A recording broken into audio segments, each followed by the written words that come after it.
and doors that open onto a courtyard that is open to the public for a 2-hour meeting when there was a threat to our safety. We were literally sitting ducks in that cafeteria. It is inconceivable to me and to the teachers of Bethesda School that we were not made aware of the threat, even if it was a hoax. Teachers had no answers to parent concerns because they knew nothing of the threat. To many of the staff, it is another example of how little regard is shown for us. Many of us who work in Bridgeport have never feared coming to school. I know I haven't, but that has changed based on last Wednesday's response. The students and teachers of all Bridgeport schools deserve better. Thank you.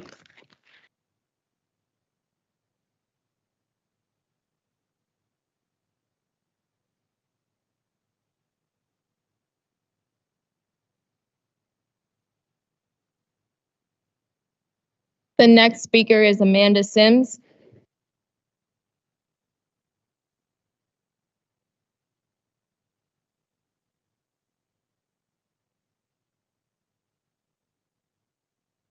Press the button.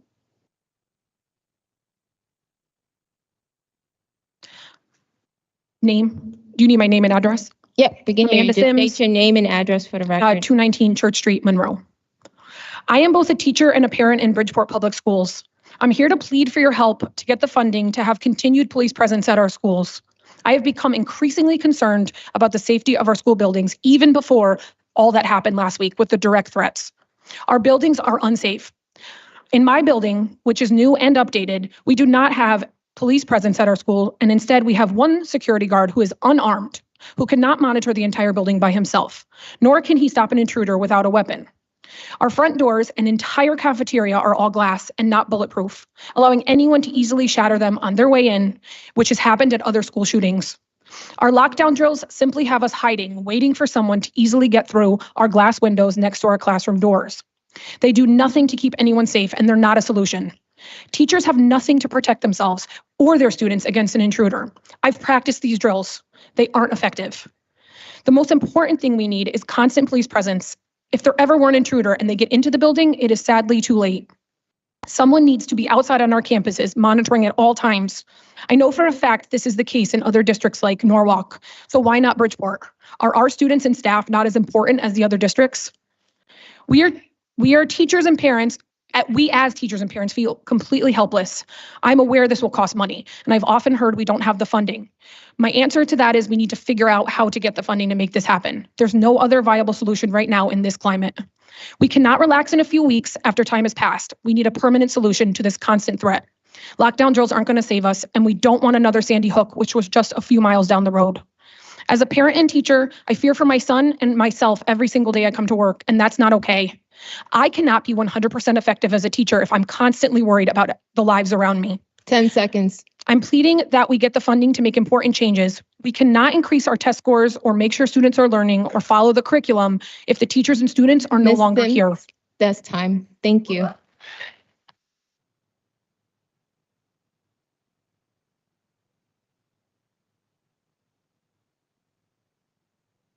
The next speaker is Jessica Aguilar.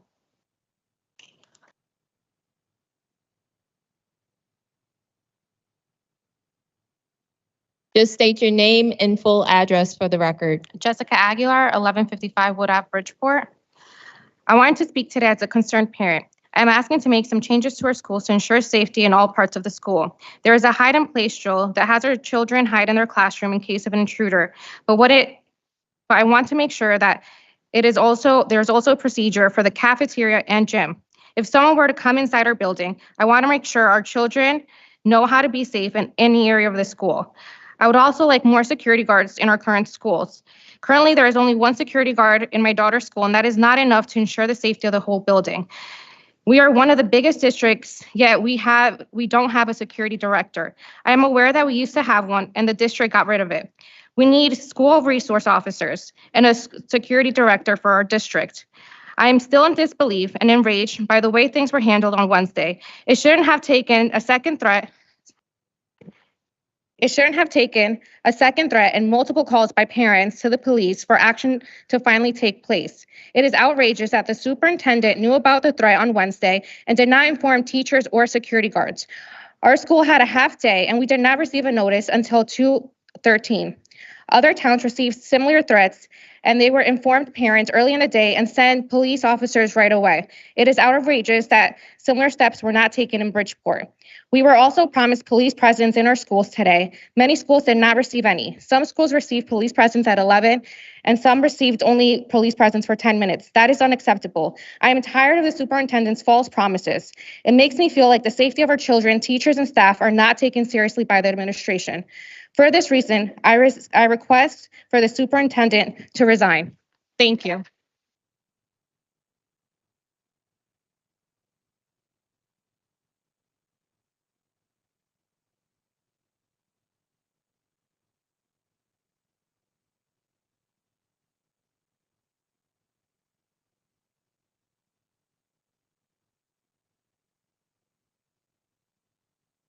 Madam Chair, speakers need to speak straight into the mic to be heard. So get close and please speak into the mic because they're bad in this room. So please use the mic. Just, Mr. Traper, just make sure you call point of personal privilege. So if they're talking during, just no problem. We're having trouble hearing. Okay. Our next speaker is Marissa Jimenez.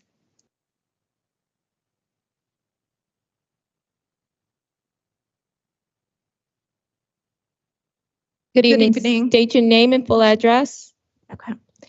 Good evening. My name is Marissa Estremera Jimenez, and I live at 130 Lakeside Drive in Bridgeport.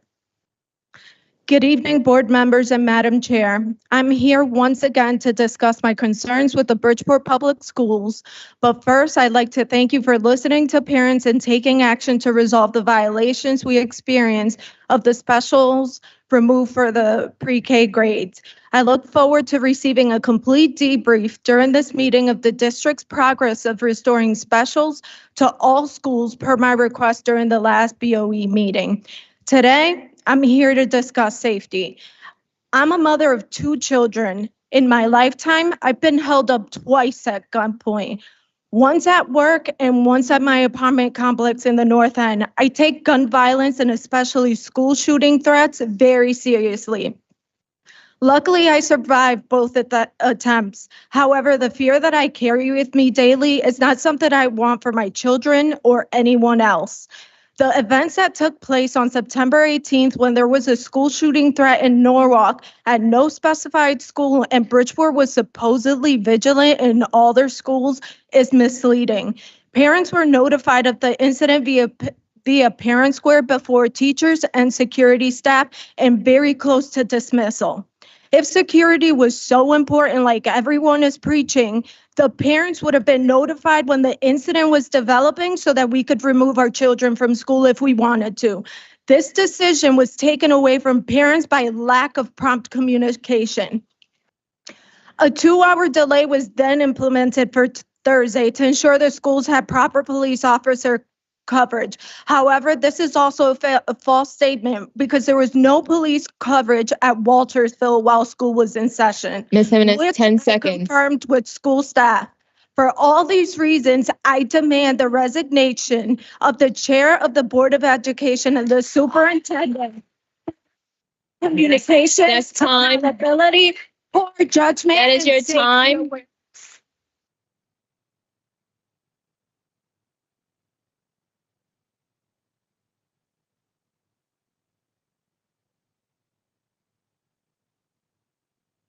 Our next speaker is Jennifer Gaines.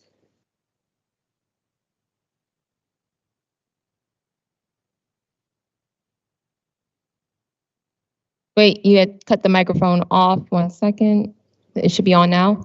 Testing. Okay. State your name and address for the record. Sure. Jennifer Gaines, 164 Hill Terrace, Bridgeport. Good evening, members of the board, Superintendent Dr. Levy David, and fellow parents. My name is Jennifer Gaines. I was raised here in Bridgeport, and I'm a proud parent of 2 children attending a school in the district. I have never felt more compelled than I do right in this moment to stand before you tonight, not just as an individual parent, but as a voice for many in this community who are deeply concerned with the current leadership. Last week, as you can imagine, our worst fears as parents came true. Our entire Bridgeport community was frightened by the online threat to multiple schools in the district. As parents, we rely on the district to keep us informed immediately, especially in situations as serious as a potential school shooting. The complete breakdown in communication is unacceptable and has left many of us helpless, angry, concerned for the safety of our children and for the staff who selflessly show up for our children every single day. It breaks my heart to know that staff were instructed to report to work on Thursday only to show up to empty classrooms. The courage, the selflessness, and dedication of our teachers and school staff is admirable, and they should be treated with the utmost dignity and respect.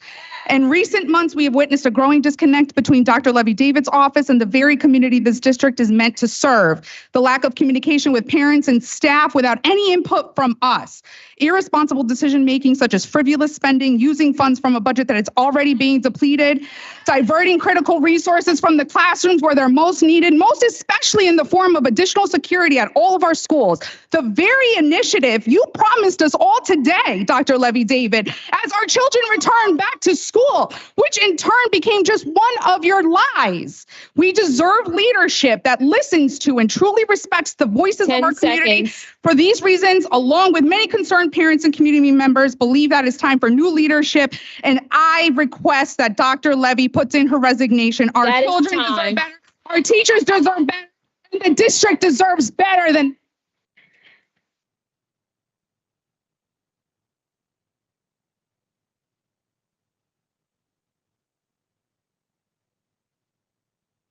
The next speaker is Stephanie Barrios.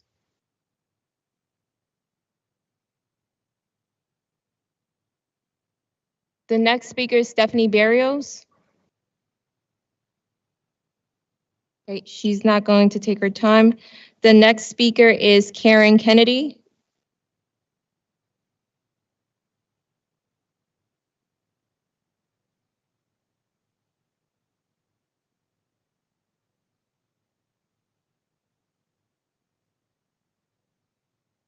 Just press the podium and so I can give you access. Nope, not yet, Ms. Kennedy. Good evening. State your name and address for the record. Ann Kennedy, 40 Sanford Place, Bridgeport, Connecticut. Okay, yeah, the list. Can you step a little closer to the microphone so we can hear you? Thank you. Okay. My sister, you all usually hear, and today I just came because I caught the end of that protest that was out here about teachers and their clothing and things they wear. I was a daycare teacher professionally, Housatonic, early childhood development. I took that and I taught for 12 years. When a child called me Miss Kennedy, I looked at myself totally different. I had to change what I did, negative, and then I had to change what I wore in front of those children. I substituted for 4 years in the Bridgeport school system after teaching for 12 years daycare children. I asked God to open the door for me at Wilbercross High School because the kids that they were complaining about up there at Wilbercross, I had at daycare at Park City Magnet School. I said, let me in there and let me see what was going on. I saw exactly what was going on. There weren't enough of us, Black teachers, up in that school, and they were labeling our children they shouldn't have been labeled the way they shouldn't have been labeling them. If you went to school for children, if you took child psychology, if you naturally like kids, there is no child that comes in your class that you cannot teach. I did a long-term 5th grade by myself, A students. Here, you help those C students. I got the rest. I did a long-term again at Wilbercross, 7th and 8th grade language arts and social studies. No problem. So our children, if the teachers are not doing what they're supposed to do, as far as these kids are concerned, and seeing, because I could see some children who, oh, that's a teacher there. Oh, 10 that's seconds. a musician there. Oh, that's a lawyer there. Just the way to talk. You see these gifts in these children. And if you're not opening up those gifts to these children, Miss Kennedy, you're not seeing them that is and time. opening up these gifts and letting them become who they are, then you are wrong. Last thing. My sister will always give you the Bible verse. Look in the book of James, chapter 3, where it says, do not let many of you become teachers, because you will receive a stricter judgment.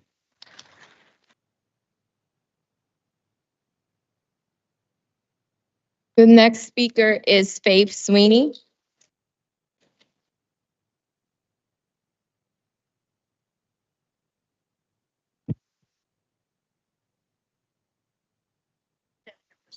Okay.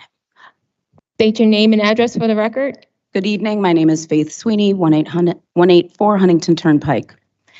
Tonight's topic is policy and procedures related to communication. Where are the online board packets for all to read prior to and after a meeting? Neighboring towns such as Stratford and Trumbull have board packets linked to their websites and can be easily found with a simple Google search. However, Bridgeport only has measly minutes from 2023. Unfortunately, I am not here to talk just about board packets.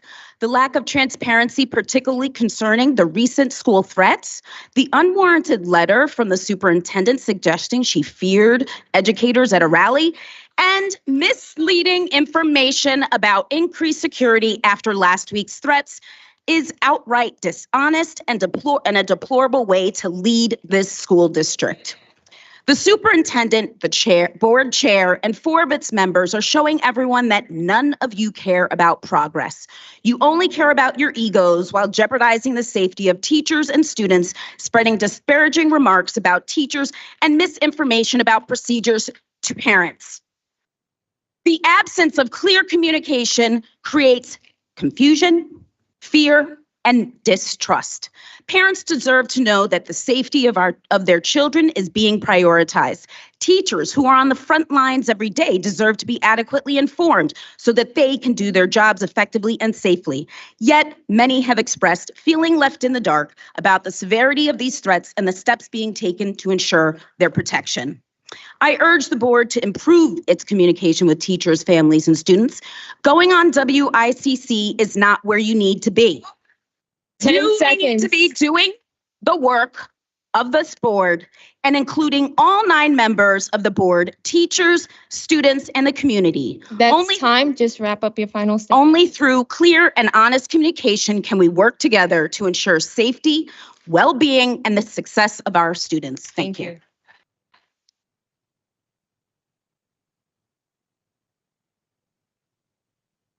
The next speaker is Angelina Van Norton.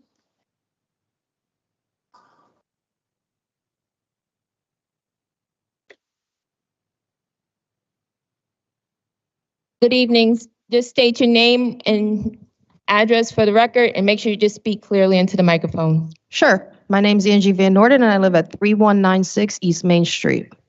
I want to start off by saying there were no police presence this morning at our schools. I passed by 5. There was no one. I want to talk about the way this was handled. By the time you called a 2-hour delay, it was late into the night, and parents and children had already been filled with anxiety and fear due to these threats.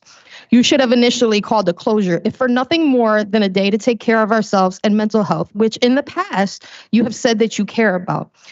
Or maybe to just help our kids process what was happening. Instead, you left the 2-hour delay in place. The following morning, with said delay in place, you had more than enough time to cancel school. You did not.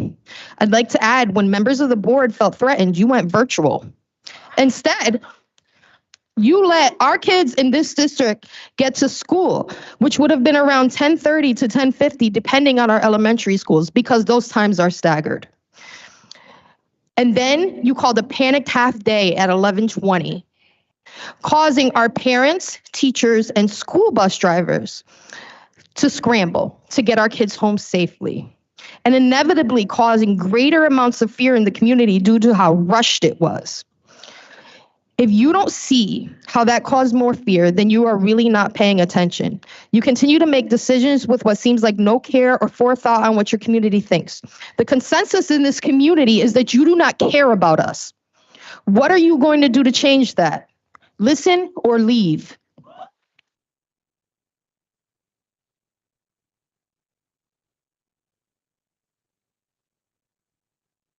The next speaker is Nukem.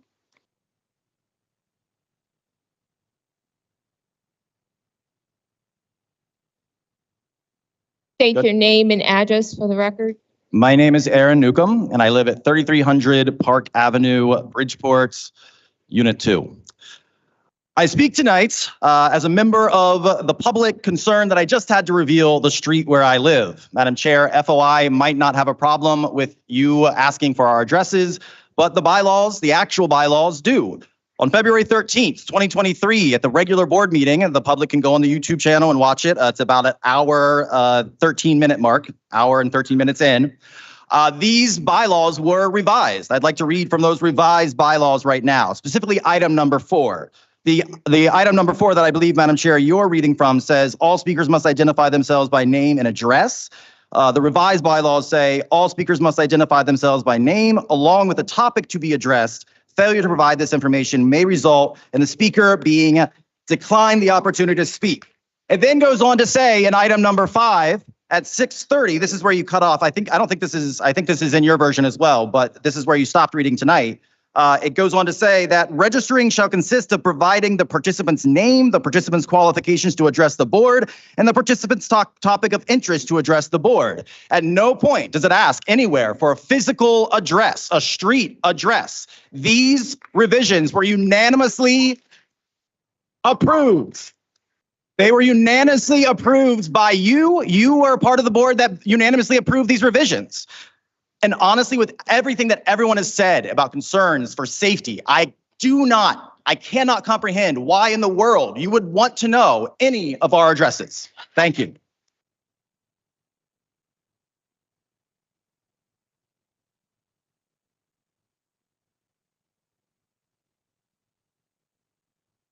The next speaker is Xavier Rodriguez.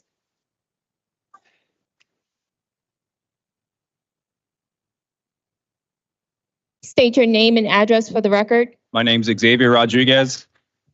Live at 565 Bishop Avenue, Bridgeport, Connecticut. Good evening, board members, Madam Chair. I stand here as a concerned parent, a disabled combat veteran, and a member of this community. As many other parents that are here today, I would like to speak on the safety of our children. We recently were exposed to a blight that has taken place in this country, and that's the threat of a school shooting. And I define blight as a verb, meaning that it's severely detrimental to everyone and anything it's around. A threat of a school shooting is a type of threat that is severely detrimental to all of us. For our children, they have to face the fear of experiencing a life-changing event or death, right? As a parent, I have to be concerned with this and how to make my child feel more comfortable to deal with these types of incidents. Teachers are faced with both the concerns of students and parents. I saw a late response to what we now consider an extreme threat to life, causing school delays and closures. I read an email that explained all the heightened security that would be put into place and to include, increased security presence, communication protocols, no visitors, no outdoor activities, no prop doors. That sounds like prison, not forms of protection to me. Today, I dropped my son off at school. I turned around, went back to his school, hit his intercom button. You know what happened? Bing! Walked right in. No question to ask, no security guard present, no administrator present, no teacher present, right? That's just a small example of the security protocol that's in the Bridgeport public school systems. I stand here working for a Fortune 100 company as their security specialist. This badge controls the access control system. This is $5. $5 can change our children's lives. And I stand here as a combat veteran understanding what PTSD is and knowing that my daughter has incurred PTSD from these events. I end my time.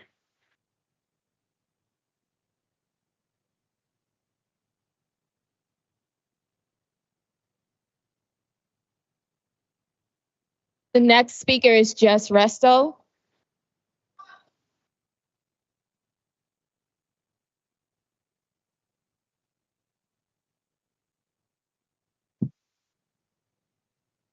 My name is Jess Resto. I live at 110 Jennings Avenue, Bridgeport, Connecticut. I stand before you today to address a matter of great importance that affects all of us. This dysfunction we are experiencing is not merely a result of lack of leadership. It's also a consequence of the unchecked actions of our superintendent and the manipulation of policies and procedures by the majority of this board. It is crucial to recognize that leadership is not just about holding a title, it's about accountability, transparency, excuse me, and the ability to inspire and guide. Oh, sorry.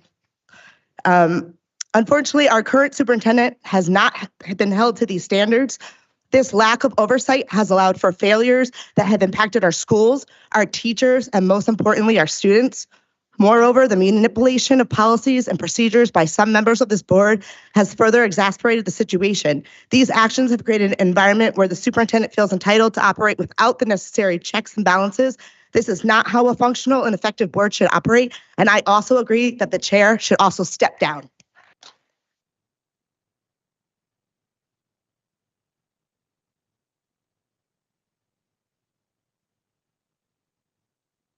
The next speaker is Shanae Wren.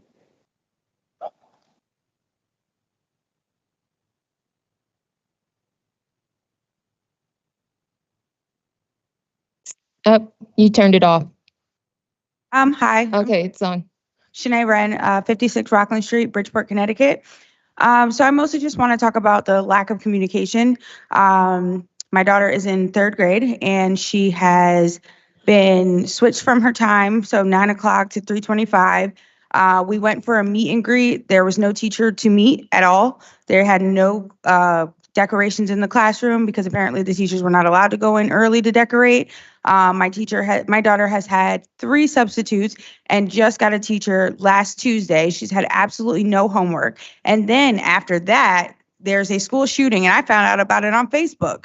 So I feel like, why are we not communicating? Why are we not talking? These are children. They have no control. The teachers want them to keep their cell phones in lock boxes. They want to lock the doors and keep all the doors closed and nobody can go outside for recess. Why don't we just try to handle the problem? If someone was arrested, why is no one knowing that someone's arrested? Why are you sending people into school on a Thursday just to turn around 2 hours later to have them go back home? That makes no sense. We are like, this is a community of kids. This is people in their lives. My child hasn't been to school since Wednesday. Because I don't know, and nobody knows. Nobody seems to be answering any questions. No one is saying anything about, is it actually safe? Is it an okay environment? I don't want to send my kid to school. So that's all I have to say.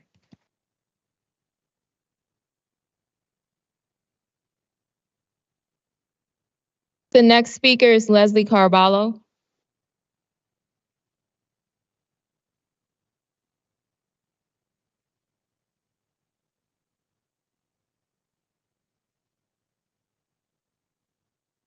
To reintroduce myself. My name is Leslie Caraballo, 467 Putnam Street in Bridgeport, Connecticut. I'm back.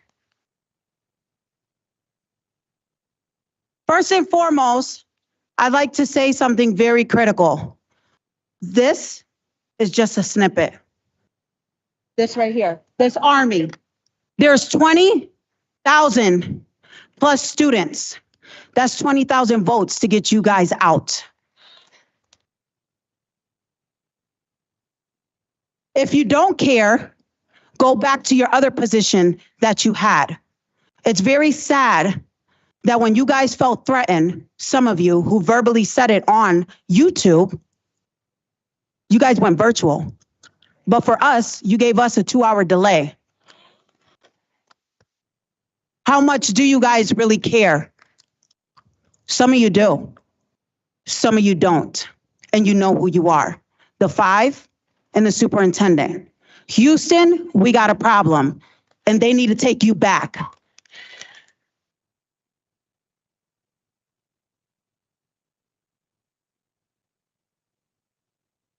The next speaker is Maria Pereira.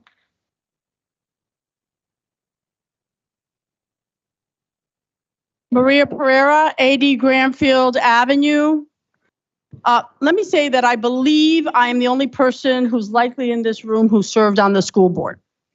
And I want to tell you that we had an illegal takeover in July 2011, and I and Bobby Simmons, under the guidance of the amazing Judge Carmen Lopez, took it all the way to the Connecticut Supreme Court so that all of you can have elected seats. Because the only person who should remove an elected official are the voters who put them there, okay? Now, I want to say that I've been watching these videos and they're appalling. And by the way, this is only the 4th meeting I've ever been to since I left the school board in 19. I've tried to stay in my lane unless it impacts my district. Then I'm going to organize and I'm going to come out here, okay? Now, I've seen what happened to Superintendent Ramos, Superintendent Vallis. We did to Vallis what New Orleans, Philadelphia, Chicago couldn't. He ran out of here with his tail tucked between his legs, okay? Now, I want to say to you that when I read the press statement about the rally, here we have the superintendent issuing a press release kind of atoning for not listening. And then in the next breath, she starts implying that she couldn't go to a rally for her own safety, as if highly educated people with associates, masters, and doctorates were going to physically harm her. And then nobody paid attention to the rest of your message. It was so strategically flawed. All they talked about is that you implied that the educated professionals of this city were going to do some type of harm to you, which was so idiotic, quite frankly. Okay, now let me just see. The most important professionals in this world are teachers. Because teachers create every other profession, including every profession you have. And none of these people are here because of their income. Let me finish. I'm finishing. None of these people are here because of the income, because they can go to any neighboring town and start $12,000 more a year. Thank you. Ms. Pereira, we have to move on. They're here. I'm going to cut the They're mic, Ms. here Pereira. because of the. We have to move on, Ms. Pereira. We have several speakers. Our next speaker, Ms. Pereira, we have to go on to our next speaker. The next speaker is Maria Perez.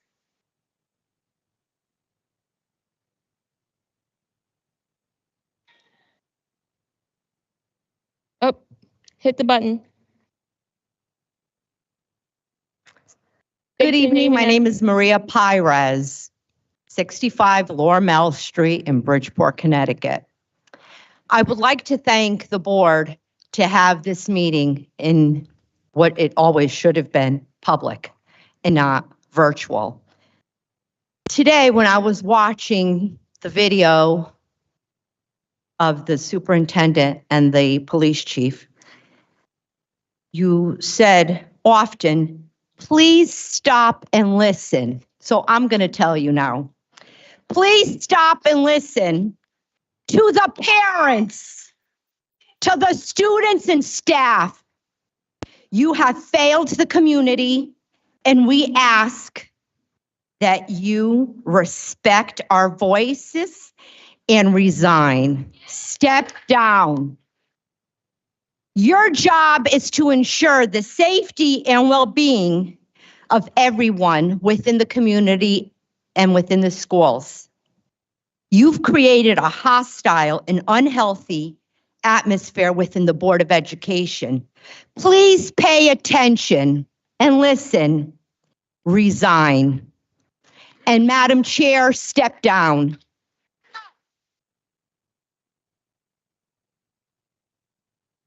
The next speaker is Joanne Kennedy.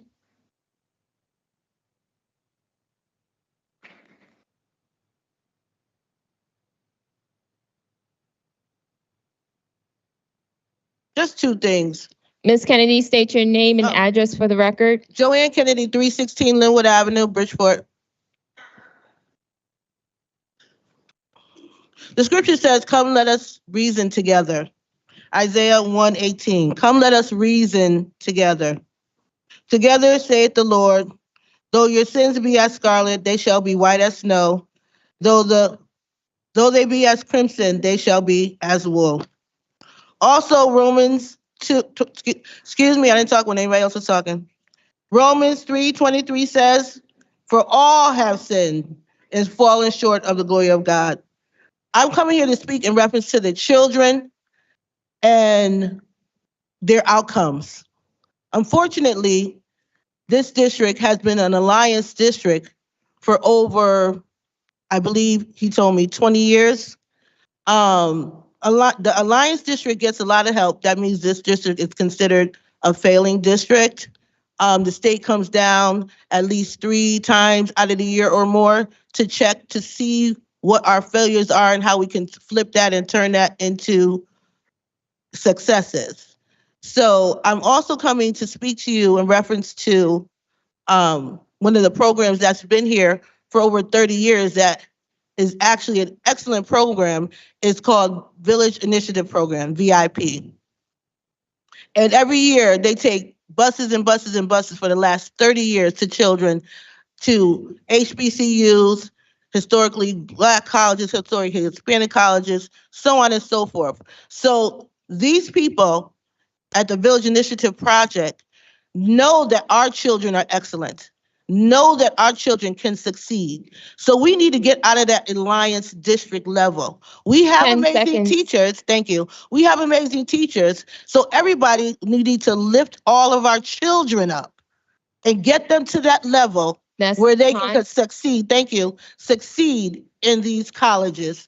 And if anybody needs a flyer, I have one.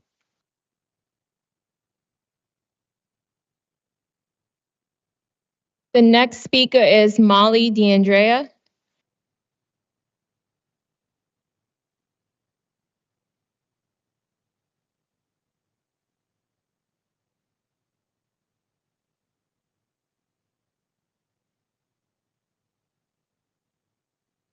My name is Molly Deandrea. I live at 124 Seaside Avenue in Bridgeport. I'm a parent of 2 children currently attending school in the district. I'm a high school teacher in a high-performing neighboring district where my oldest currently attends. But let's talk about her for a second. I'm proud to say that because of her elementary and middle school foundation that she received in a Bridgeport public school, she is thriving. At a competitive high school, she's getting A's in honors math and succeeding in her AP English class. I'm a parent who believes in Bridgeport public schools. I could send my kids elsewhere because of where I teach, and I choose not to. Until this summer, when I learned about parents being told about new start times, dismissal times with only weeks to go before the year started, until I heard about ending departmentalization and not telling teachers with literally 3 days before the school started, a new curriculum being rolled out without adequate time and access to it for teachers, no possibility for effective instruction there. No possibility with that timeline. I've heard about administrators and teachers are being moved throughout the district like a chessboard, like pawns on a chessboard. This leadership is creating a culture of fear among administrators, teachers, staff, and now my children. Because look at what happened this week when basic communication 101 was nowhere near this district. I am no longer proud. I have 13 years as a parent here, and in the last 3 months, I have lost that pride. Let's change things.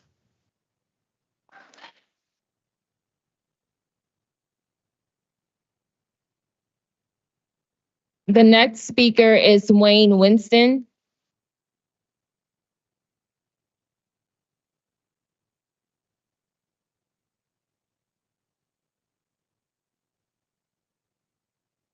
My name is Wayne Winston, 550 Broad Street. I'm a stakeholder, Summit Hospitality Holdings. We're actually doing a conversion over across at McLevy, turning that into a hotel. I'm also been around Bridgeport a long time. A lot of you know me as an activist and also a media personality, whether it's News 12 or WICC. Whether it's WICC or whether there's always a comedian. Anyway, listen, I'm here because one thing, we have to deal with the facts in media. This is my personal opinion. Bridgeport school system has been failing over 20 decades. I'm curious, and I appreciate every voice in here that school shooting was horrified. Bridgeport is a second chance city. We have a school board here that's still in the first chance for 1 year. I wonder where and how we got our last superintendent to walk out of here after this city paid for his doctorate. It paid for his certification. There was no rallies. There should have been.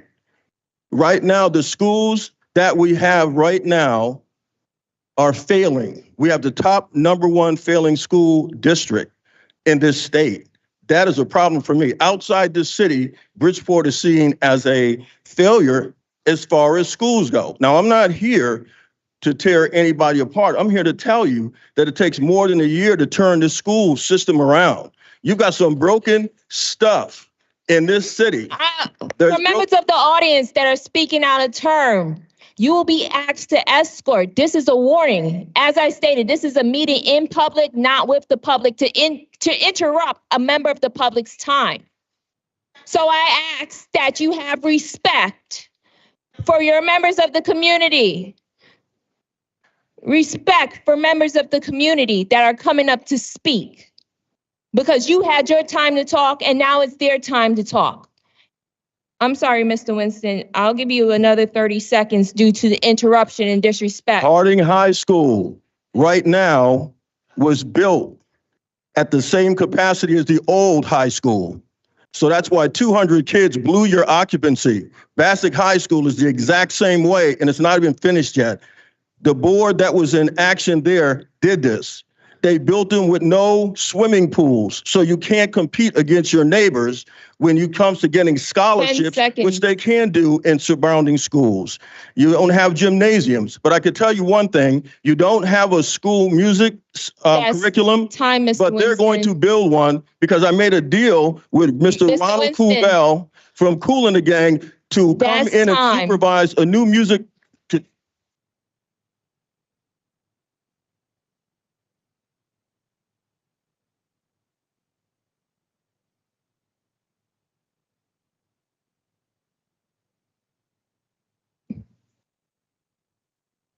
All right, the next speaker is Orlando Strong.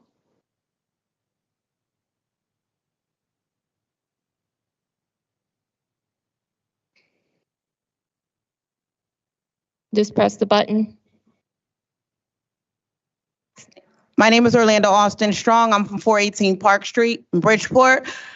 Just for the record, you guys don't have to clap for me because I already know how you feel about me and I don't care.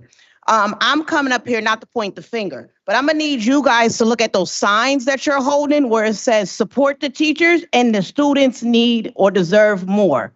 Because it all starts with you guys. Everybody gets up here and they point the finger at everybody. It's tiring. Somebody asked me why I disappeared. I disappeared because the last board meeting was so emotional, I had to stay home. The school shooting, disgusting. I was in a home invasion when I was 6 months pregnant at gunpoint. There's nothing funny about it. So for my daughters to tell me they don't want to come home or they don't want to go to school, that becomes a problem because now they don't feel safe from going to school to come home because they don't know who's following them. I rode to each school today and I called Mr. Avery and asked him where the police were that you guys were supposed to send to these schools. There were no one. I even got an excuse where they said there was undercover police officers. I ain't never heard of an undercover police officer in a school a day in my life. So y'all need to make it make sense. If I come out, that means there's a problem and I only speak facts. And I'm getting tired of everyone. It's not just the board. I'm tired of everyone. You guys say it takes a village to raise kids. Okay, well, you're the village and so are they. So everybody needs to come along and get together and be one, not two. We're not separating. Because what I want to tell you guys is You guys sit up here and you point the finger, but you did it to the last superintendent and the last superintendent and the last superintendent and the superintendent before that. So what are you going to do? Every superintendent that comes in here, you're going to point the finger and blame them for everything that's going on? It doesn't make any sense. 10 Stop. seconds. It's disgusting. And that's all I have to say. Because you guys, this is kid stuff. And just for the record, those threats that happened this week, I'm going to be honest with you, those kids only do what they see.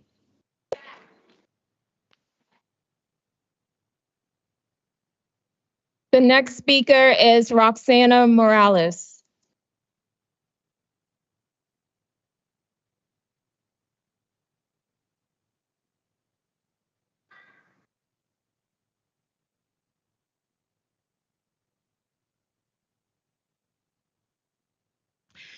Good evening. My name is Roxana Morales, and I live at 315 Nichols Street in Bridgeport, Connecticut.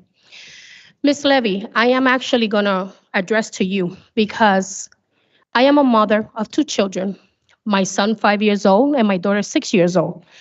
My daughter has delay and my son has autism. He's nonverbal. And for the past 30 days, I have been trying to get him into a school where they don't have the services for him, for our neurodivergent children. It is imperative. You see everybody that is here, parents and teachers, everybody is burned down because it's been years and years and years of nobody listening to what we are going through. Teachers are the face of what you guys, okay? Of what you guys, thank you. Of what you guys, let me tell you something. I need you to listen to us. You have the opportunity to lead. Listen to us. We're going to back you up, but you got to show, because you're a very smart woman.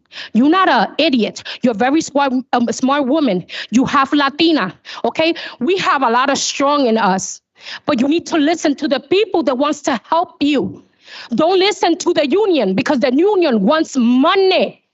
Listen to us, listen to the teachers, listen to the students, listen to the kids that need you. You want to make a difference? Listen to us. We're going to back you up, but you have to listen to our needs. I'm not going to come here and I'm not going to tell you everything is your fault, because it's not. Because it's been years and years and years of neglect to our Bridgeport schools, our Bridgeport kids. It's been many, many years of the neglect, but it's time for you as a prepared woman, as a woman with power, to take and lead our Bridgeport schools, to lead our families to success for our children. My kid needs a school. He's been out of school for 30 days after registration. Morales, that's time. Thank you.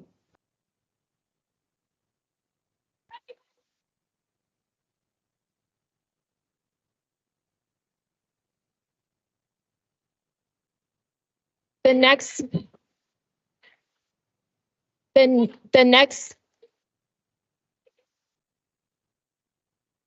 speaker is Willie Medina.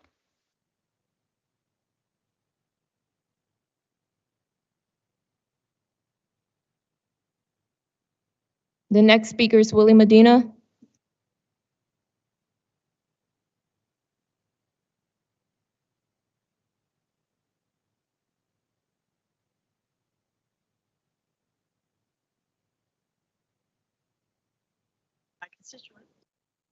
I dare you to tell somebody to sit down, to sit down when they want to stand behind me. Stand up, please. My community, Bridgeport, stand up, please. Stand up, Bridgeport. Stand up. Stand up. Willie Medina, 64 Court A. And I just got some positive thoughts for the community and a warning also. You see all those people behind me standing up? Tell them to sit down. We are Bridgeport. Join the party, please, because you would never do that again.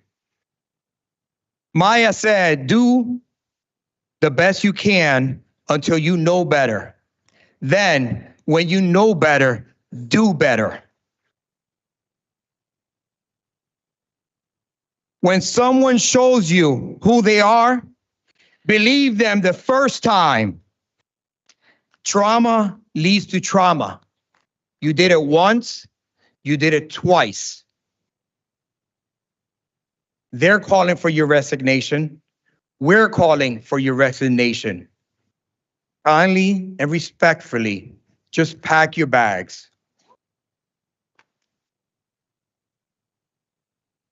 The only one that's caused trauma has been one person. Some people don't want to point fingers, but there's only one person in leadership here that was called here to Bridgeport.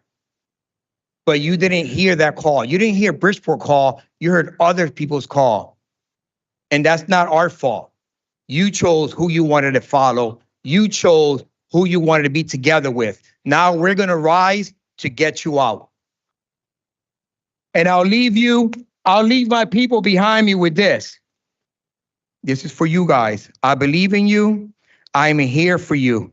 You are capable of great things. You are 10 respected. seconds. You are listened to. You are unique. You are worth it. I expect great things. I will never give up on you, and I care about you. Mr. Your Medina, success is my that's success. time. We are in this together.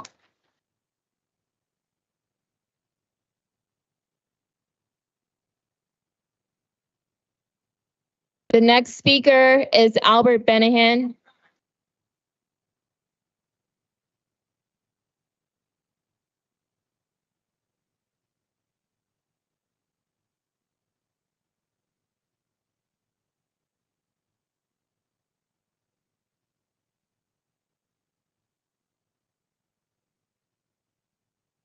Albert Benahan, 766 Hankin Avenue in Bridgeport. First thing I'm going to say, it's a shame that we have equipment here translate for the people Hispanic, and we don't have it, Dr. Camila. Well, you know it costs $1,000. We're supposed to have it tonight. Why we don't have that for translate for the people Hispanic for another language? Second, Dr. Camila Levitt David, you risk the life of our kids, parents, students, staff, everyone. When you're supposed to close that, all the schools until new investigation. It's not fair that our staff had to work so hard and go crazy to be sure our kids are be safely. It was a lack of communication. And we have a lawyer here getting paid very good. And with all respect, all the city council, why the cabinet work so hard, they not sit down with us? Why this guy here make a lot of money and sit down here? We're supposed to have your cabinet sit down with us because they work for us too. And last thing I'm gonna say, and not asking everybody say this, as a parent, as a leader, as a board member, I will mandate Ms. Christina Baptiste Perez step down as a chair because you're not good. It's a shame, it's a shame, it's a shame. We always trying to work together, but it's a shame and we need you step down tonight as soon as possible. Thank you. The next speaker is Shayla Robinson.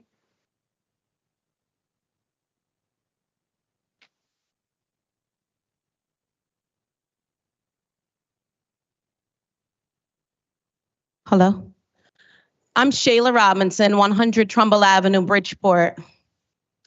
I'm not going to reiterate what everyone before me said, but I do say this: how dare you, chair, have a meeting here, sit there as if you're the mayor. We didn't vote you in that chair.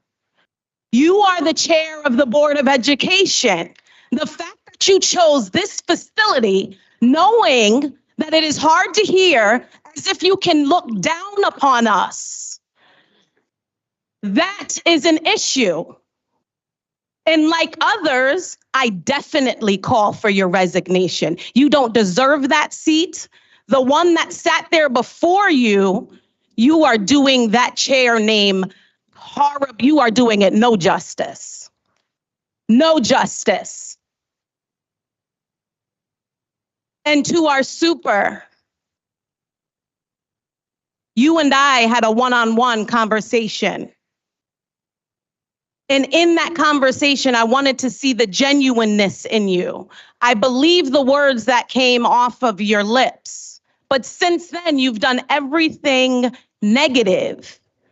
You told me personally that you care about Bridgeport, that you care about this one that I birthed. You told me personally that Bridgeport was a priority for you, but you've done nothing but tear us down. There is no secret that our education system has been in the toilet. That is not the question. The educators that have been here, because I had two come up. One is 21, Lincoln Tech, I might say. 10 seconds. The other is 19. And the educators since pre-K all the way up, they did that, not you. That's time. We always say that you have to lead by example, and you are driving our district deeper in the hole that we are already in. All right, Ms. Robinson. And that is what is not fair to our.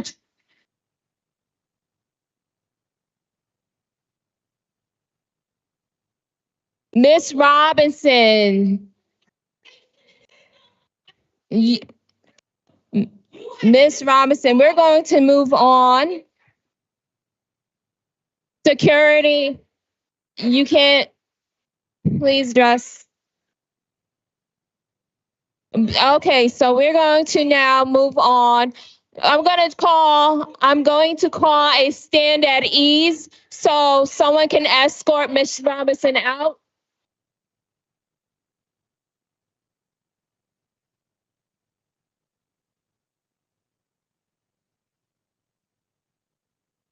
All right, we're going to go back on the record, and that concludes public comment. The next item on the agenda is approval of minutes. We have the regular meeting minutes from September 9th, 2024.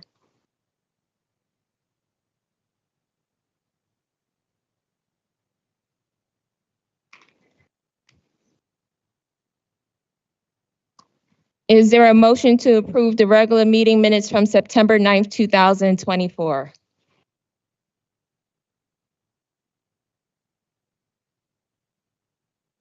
Ms. Casimir? Motion to approve. It's been moved by Ms. Casimir. Mr. Woodson? Second. It's been seconded by Mr. Woodson. Is there any comments, edits? Hearing none, all in favor of the minutes from September 9th, 2024, say aye. Aye. Aye. Any opposed? Mr. Traber? Opposition? I turned my mic on to vote aye. Oh, okay. Any Mr. Sokolovic abstains. Wait, you have to hit your microphone. Mr. Medina, are you Abstain. Mr. Medina abstains. Motion carries with 2 abstentions. The next item on the agenda is the chairman's report.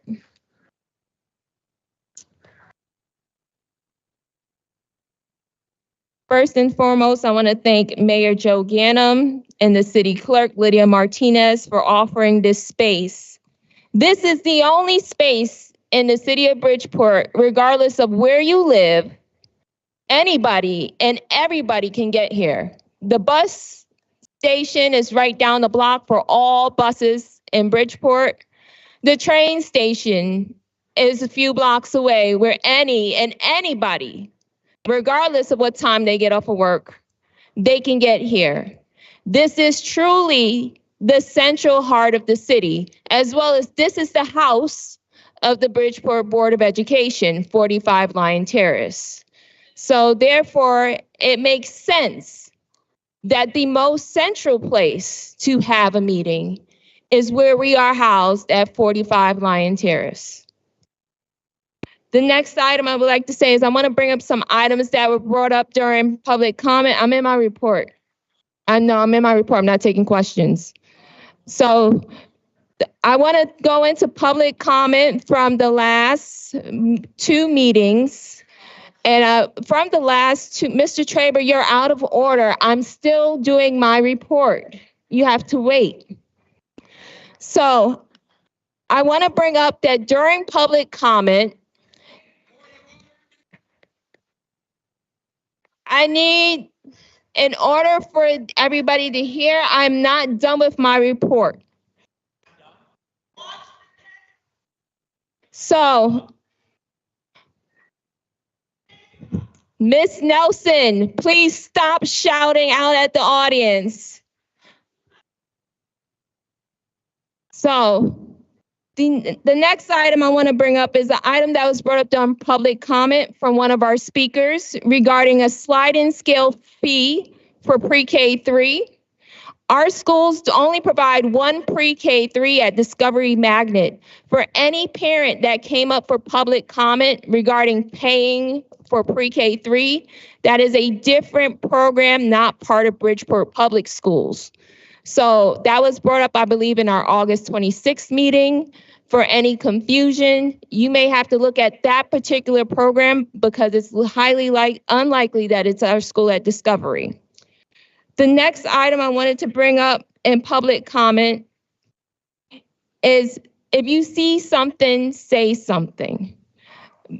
There was a lack of communication and calls to the police department. While I understand sharing on Facebook is the most convenient need, being able to reach out to the police and the proper authorities to identify the original IP address, so that way we can all work together to identify if there is a credible threat to our kids. This is not a meeting for you to yell out. Right now, we're trying to have a meeting in public.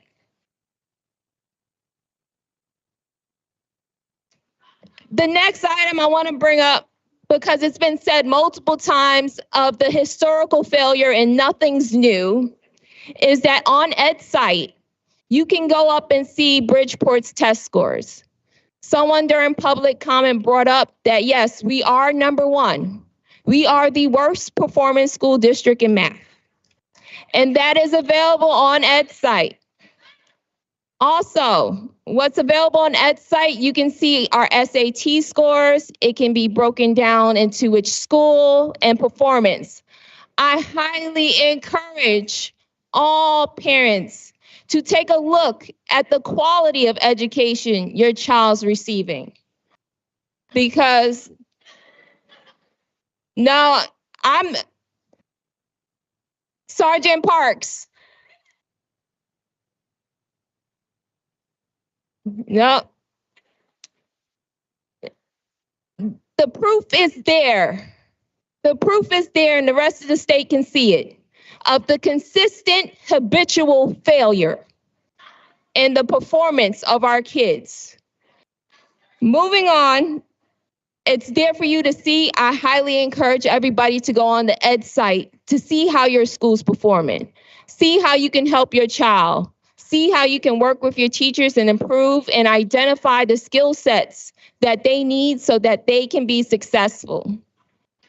The next item I want to bring up is that over the last week, I had the opportunity to meet with the IMA, which is a group of religious leaders here in Bridgeport. Part of the topics that were brought up during my meeting with the IMA is that historically, not only academics, because I understand it's more than academics. It's about the whole child. But there's been historical problems with the Board of Education, and you can see that physically in the Hardin High School building. We got half a gym. We got half a football field. We don't have an arts program where our students can get credit for their different talents and skill sets. We're lacking a performing arts that can give students band and different opportunities to take care of the whole thing. There's a lot of lack that happened from the prior leadership. There's a lot of lack. A lot of lack. Not only that, we're building a new basic high school. Prior boards and leadership did not look into the fact of building a new school in a flood zone without the proper environmental study being presented to the community. We have a school built in a flood zone that doesn't even offer students the opportunity to learn how to swim. There's a lot of lack, historical lack for the whole child. And so that came up. Also, during my meeting with the IMA, we discussed how when I was on actually teaching and learning and Mr. Testani was superintendent, this board voted for a $7 million science program. I toured multiple schools, and multiple schools had that same $7 million program unopened and covered with rat feces. You can go onto the website and see pictures from Paul Lauren Dunbar School, where the new science program that multiple organizations advocated for us to get additional money and ARPS funds were completely wasted. The next item I want to bring up is I also had the opportunity to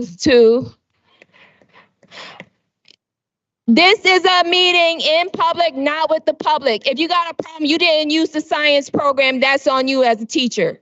So the next item, because you know what? When we advocate and we have programs for our kids, and then we wonder why they're failing, who is in front of the kids? Who is in front of the kids? I had the opportunity to meet in public with a nonprofit organization called Sisters at the Shore. Again, the conversation was clear and consistent. Continuous failure in Bridgeport. Continuous failure. Miss Robinson. Miss Park, Sergeant Parks, I need someone to address that.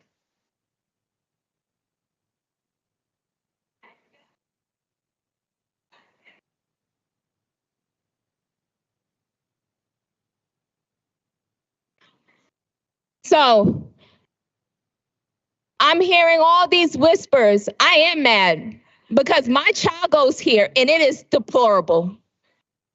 And our kids go here. And I know each and every one of you are mad because you want what's best for your child. Your child deserves the best education. Your child deserves the best teacher. Your child, you deserve to have notice of what's going on in your schools.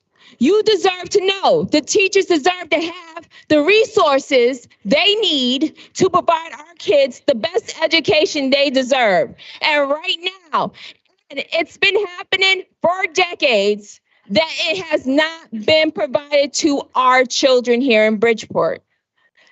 And so I do hope for the parents that did come here and speak about the lack of communication, we will reach out to you.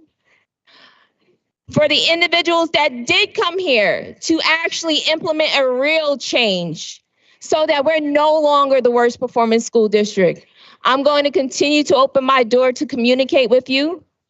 However, we have to understand that at this critical level of failure, having different leadership every year will just continue to the same cycle of failure. And this will continue to create the school to prison pipeline. This will continue to create the lack of jobs and opportunities in Bridgeport. This will continue to create students that go to college and can't finish and end up in debt. We have the time now to change and make Bridgeport better. And it's all right. You can say everything you want to, but the school's been failing before I was born. So I don't care. But I am here now to fix the problem.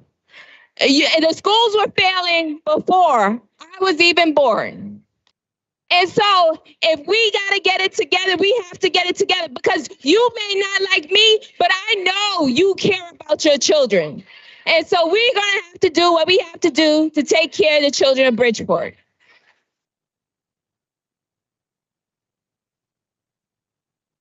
I didn't create the problem.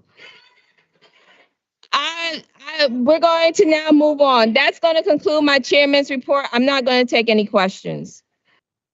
The next item is committee reports. The next facility is Mr. Traber. We're going to move on in the interest. Go ahead, Mr. Traber. State your question.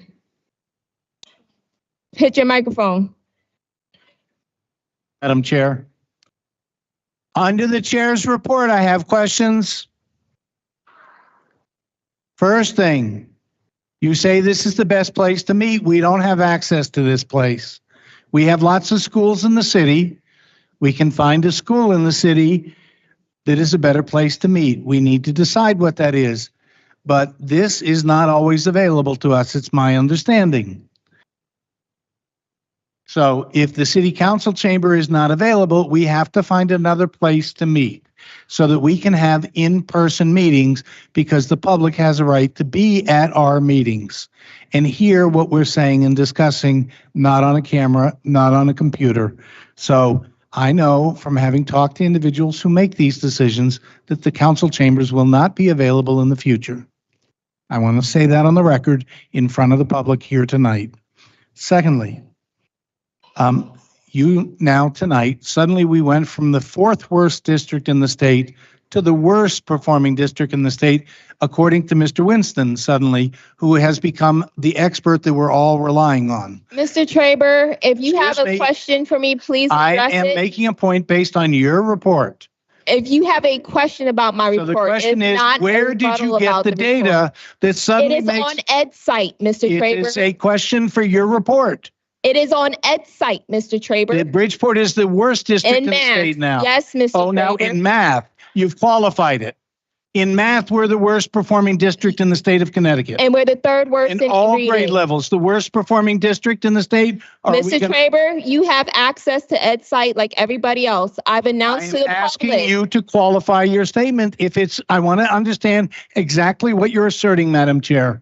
You suddenly made a whole statement. Mr. Winston made it first. You followed up on it, that Bridgeport is the worst performing district in the state of Connecticut. I am asking you to qualify it in any way before we assert this fact. It is horrendously embarrassing for you to make that statement. Mr. Traber, you're asking for the qualification. I'm asking you.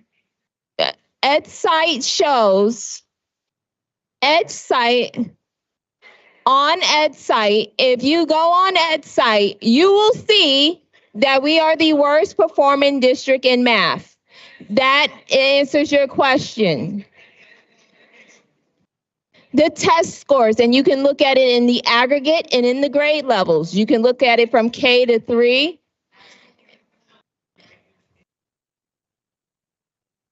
Mr. Traber, if you look at the test scores across the state of Connecticut, we are the worst performing school district in math. Mr. Benahan.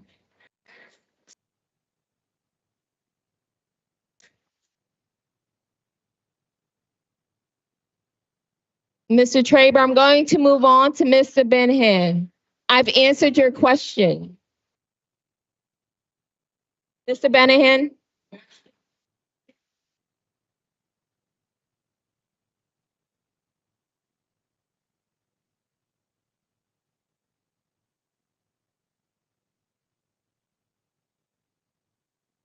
Mr. Benahan? Oh, go ahead.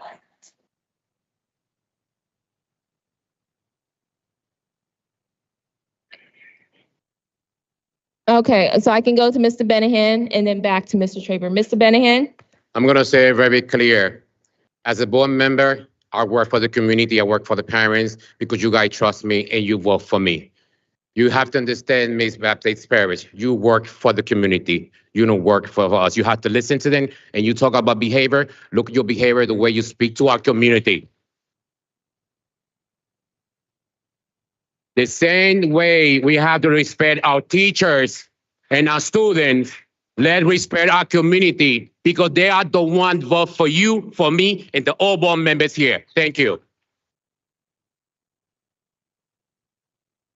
I'm only going to answer one question, Mr. Traber. We have to move on to action items for our committees. I can't hear you, Madam Chair. You didn't speak into the mic, but if you said I'm back up, then I have a question about the superintendent's evaluation. Nothing regarding the superintendent's evaluation was brought up during my report. I didn't hear you. I can't hear you, Madam Chair. So if you could speak into the mic, I would hear you more clearly. I'm speaking into the mic. Can you Nothing regarding the superintendent. Your was report done. is your report. Nothing. We can't hear you. You're not speaking into the mic. You're out of order, Mr. Traber. Mr. Medina?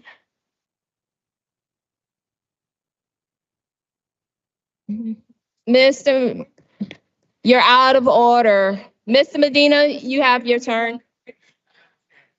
Nothing regarding my chairman's report mentioned the superintendent. We're now going to move on to Mr. Medina. Questions regarding my report. Question, Madam Chair, that my colleague is trying to ask you is, when are you submitting the superintendent's evaluation? Nothing regarding my report was pertaining to the I never superintendent's asked, evaluation. I asked Thank you a question, Madam Chair. So my next question is, you mentioned all these things about what was going on with the last board chair and everything. Weren't you part of that board? No, I wasn't Oh, you here wasn't for here Hardin last High year? School, and I wasn't here for Bassick. The only thing I voted on Bassick was for new power, the thermal loop under the new facility. Oh, And so that's you for wasn't facilities. part of last year's board. That's what you're saying. I didn't vote for half a gym at Hardin or half a field, and I didn't vote for Bassick to be lacking the opportunities or lack of programs there. I was not a member of the board. I'm not asking you about your vote, ma'am. I asked a question that was very specific. Yes, Were I'm you answering not your question. The only thing I voted on regarding the new Bassick High School was regarding the new power thermal loop under the school in terms of energy. That was brought up by the facilities committee. That is the only item that came up, as well as when I was on the board last year. We tried to get answers as to why the environmental study was never provided. Why there was not enough community outreach, why nobody from the state bothered to come down and at least quell the community's cry for where's the environmental study and the impact on the students. That was the only thing I was involved in. And while I was while I was on the board at that time, I didn't vote for the number of classrooms. I didn't vote for the BMA merger. I didn't vote for whatever the change allegedly was with classical studies. All that happened under prior leadership. Maybe there are some members on this board that were here, but it wasn't me. Thank you. Never asked you about your vote, madam. But now we have to move on. We have to move on. Any questions regarding the chairman's report? Yes, no, I understand, Mr. Medina. I've answered your question in total. I'm not censoring you, Mr. Medina. I've answered your question completely. So now we're going to move on. We have to get to committee reports. We're now going to move on to the committee reports for facilities and finance. Facilities and finance is chaired by Vice Chair Akeisha Casimir. Good evening. I am going to make this short and sweet. The next Facilities and Finance Committee meeting is on Monday, October 21st at 6 p.m. More than likely, it'll be upstairs on the third floor, like the last meeting. The last meeting that we had an introduction of the new CFO, Mr. Nestor Unkwo, and a presentation of itemized costs of convocation and graduation. We had budget updates for 24-25 school year and a presentation on all grants and funding sources applications. A presentation from Mr. Jorge Garcia by video was on. Oh, okay, let me start over. So the last meeting that we had an introduction of the new CFO, Mr. Nestor Unkwo. Presentation of itemized costs of convocation and graduation. We had important budget updates for the 24-25 school year. A presentation on all grants and funding source applications, and there will be an email with details sent to all 9 board members. A video presentation from Mr. Jorge Garcia, and a summary on the current status of the facilities master plan. I will take recommendations or referrals at this time. I just wanted to hurry up and get to the point where we can discuss with the public of why there wasn't police presence at every single one of our schools today. So I'm going to yield my time to that because I really want to know. Is there any referrals to facilities and finance? Mr. Medina? Thank you, Madam Chair. Madam Vice Chair and Chair of the Facilities and Finance Committee. I brought this up to you prior, very months ago, so I want to make a correction and maybe assist me and the community get the facts. Every single school has to have an implementation of where the buses are being dropped, the students are being dropped off, and where they're to be picked up. Can you please get that from every single school? Because I've been working with you and trying, so I just want to bring that up because you mentioned that they don't have anything, and that's amazing that your answer was that they don't have anything, but students are being dropped off and picked up in every school, so they should have that. Second referral I would like to do that the community asked me to ask, for us to find out, or for you to find out from the road tech, we would like to start the process of putting speed humps around our schools for their safety, not only for the public, but also for the students. They're called speed humps.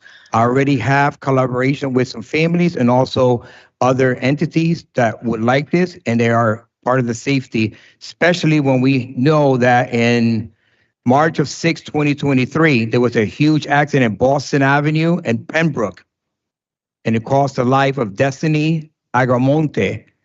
She was 24 years old, and there's an issue that we need to, that the family, Chelsea Torres is the one that was involved in the accident. They put lights over there, and all of a sudden they took them out. So she's been working, and I think we can collaborate and move this forward together. Thank you. I just want to respond to that, Madam Chair. Thank you, Mr. Medina, for that. I want to mention to you that I am a 2005 graduate of the Parent Leadership Training Institute.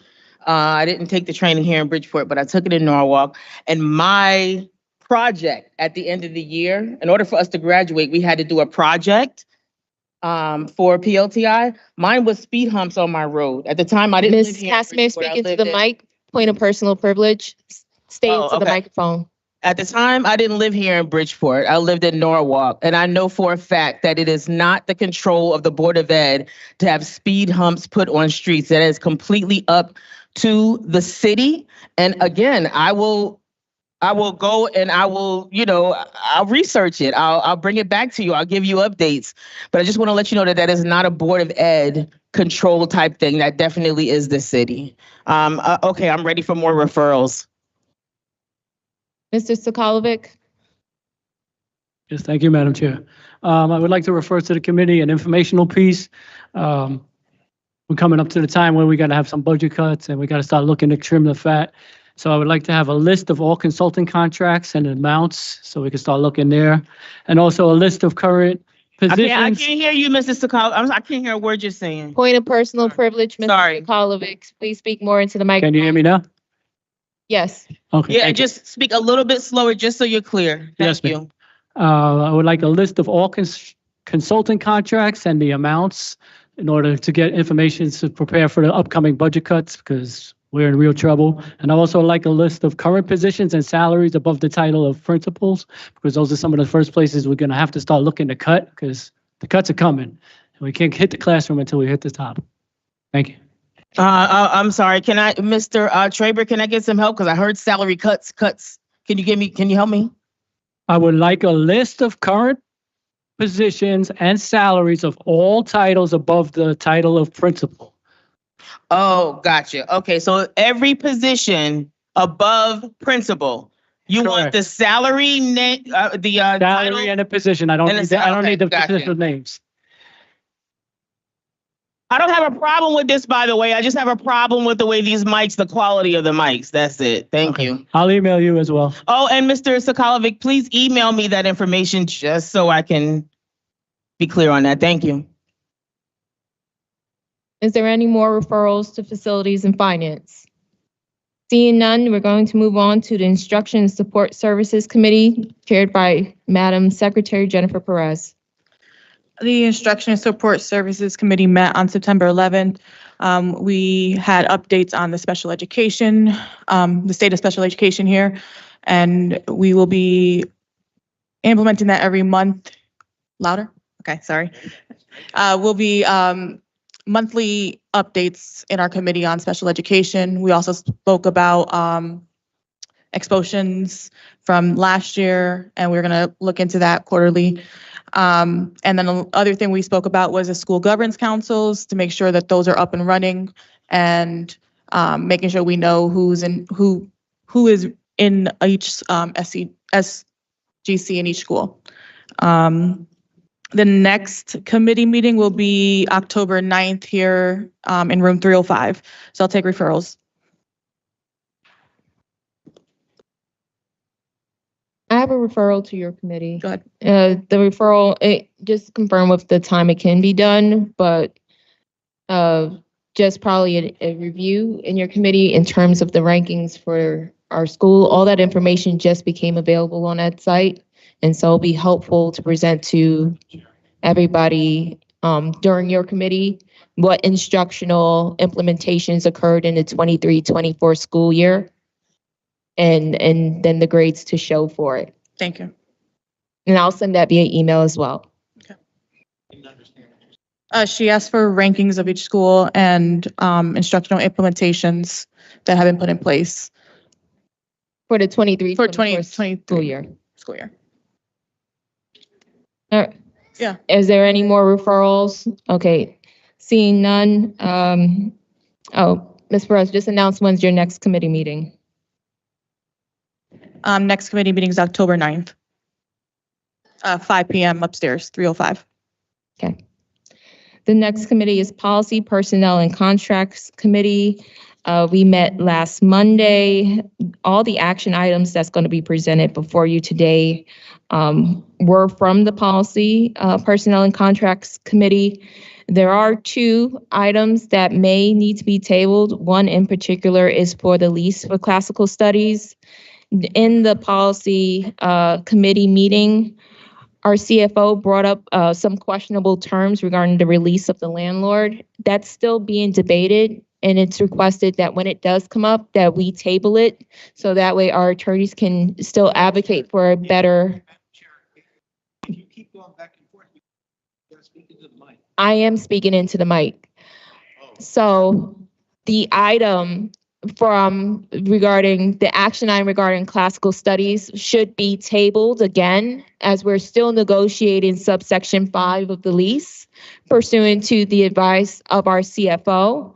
So when that does come before us, our attorneys haven't had enough time to change the language. So you all would have had that in front of you. The graduate internship program at the University of Bridgeport passed unanimously. State your point. I don't understand what you're saying. Tell me you're speaking into the mic. I can't understand what you're saying. You're going back and forth like this into the mic, and it's not being heard. So you may tell me you're speaking to the mic, but if I can't understand it, I said before the meeting, I spoke to Mr. Traber. If you've got to keep speaking. It is a point of personal privilege, not a point of information. I please ask that you use the appropriate words of Robert's rules. I will speak more into the microphone for you if you cannot hear. It's a point of personal privilege. So now we're going to go on in terms, Mr. Traber, you're out of order. Mr. Traber, you are out of order. If you would close your mouth, you can probably hear what I'm saying.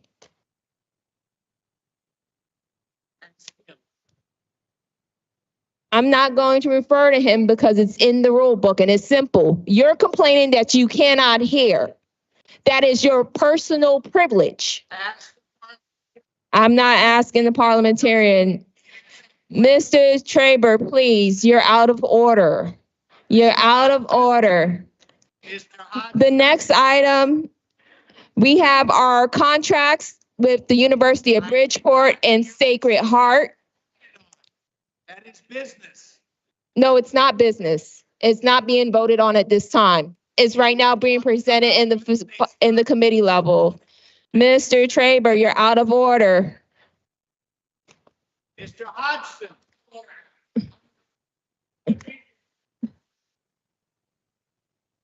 Mr. Benahan, you're out of order. Mr. Benahan, you are out of order. Mr. Benahan, you're out of order. Mr. Benahan, you are out of order. Yes, you are. And I'm telling you, you're out of order. This is not how you would want some children to act in a school. How would you? You step down too, because our kids deserve board members that can read. How about that? Step down. You need to step down.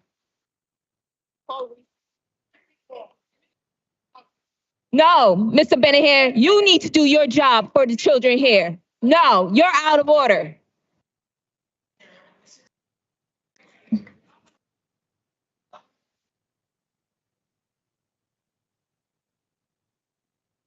Well, Can I help get the meeting back on track here? A question of privilege, such as we can't hear, can be as a raised. point of personal And that- privilege. That was raised by the member. And so you're going to try to speak directly into the microphone? Yes. And then move on. Okay. Thank you.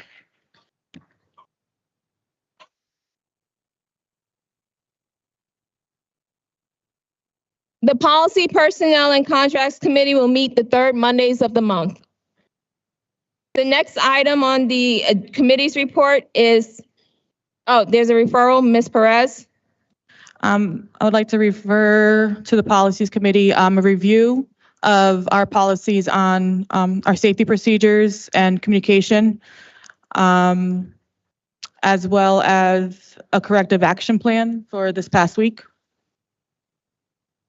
Okay, and also just please make sure you email that to me. Thank you. The next item for the committee's report is a CABE report. Mr. Medina, referrals to committee. Thank you, Madam Chair. What are the two items that you said by item number that we might table this evening? What item numbers are those? I'm sorry, it's just the classical studies I misspoke. What item number is that? What letter is that? Which one is? The classical studies is item E. E, thank you. Now for referral also, I just want to make sure, would like to refer to you under policies and personnel and contracts. As I try to give to you and you refuse to accept, and I want that to be on the record, I try to hand to you and I hand to every board member the revised March 27, 2023 Bridgeport Board of Education Bylaws Policy, Series 9000, that was voted by you and the board prior to me being in the board unanimously. Okay? I tried to hand it to you as a board member, member to member, but I guess that chair has gone to your head because you wouldn't receive it. Okay? Mr. Medina. So I want you to refer that we will post and you would instruct the superintendent, as is written by the bylaw, that they are to be posted on the website. The public should know what are the true bylaws that you fail through this whole year to post, knowing that you voted for them as vice chair. So I just want that in the record that that's what I want to refer. Thank you, Mr. Medina. And what I'll do is I'll reach out to the prior board and the prior board chair and superintendent as to why there was a delay and it was never posted. Because that must have been under some prior leadership. And you voted but on we're it. going to move on. So again, so you're taking you took my referral, right? Thank you very much. I just want to make sure The you next, took down we need to my move on. referral. Mr. And I you did have your not turn referral, to Mr. me. Medina. Okay. Thank you. So can I get done? Your mic's on, Mr. Traber. If I could speak to what Mr. Medina just said, last August, September, we asked that these bylaws be posted online. The superintendent said she didn't have enough staff to do it. Okay. Just for the record. We're now going to move on to the CABE report. There's nothing to report with CABE. Where all board members should have reached out to sign up for the CABE CAPS convention. And just keep an eye on your CABE reports. Mr. Medina, we're on the CABE report right now. And Mr. Medina, it actually went to Traber and then we moved on to the CABE report. So the next, is there any referrals regarding the CABE report? Mr. Sokolovic? Yeah, I have a question. I know we discussed at the last meeting our attendance and we reached out to the board chair. It's a 3-day event. Closer to point of personal privilege. Yes. Speak closer. Yes, I know we talked about it at the last meeting and we all have been registered. Have accommodations been arranged? Accommodations regarding? A 3-day event, a hotel room in a hotel that's taking place in, like we did last year. I'm sorry, I don't understand. We need to meet someone else. The technology here clearly is inferior. Nobody can hear anybody in here. It's an echo chamber. What I'm asking about is the CABE report. We are registered to attend CABE for a 3-day event about 45 miles away. Are accommodations already arranged or do we have to make accommodations for ourselves? Do you understand the question? It's the same accommodations as last year, so it'll be covered by the district. Thank you. The next item on the agenda is the superintendent's report.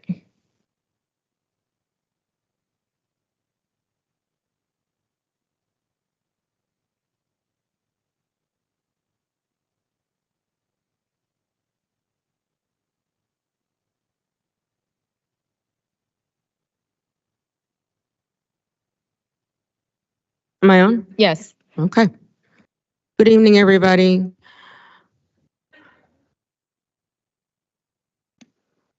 I have one slide. Sam, let me know when it's up.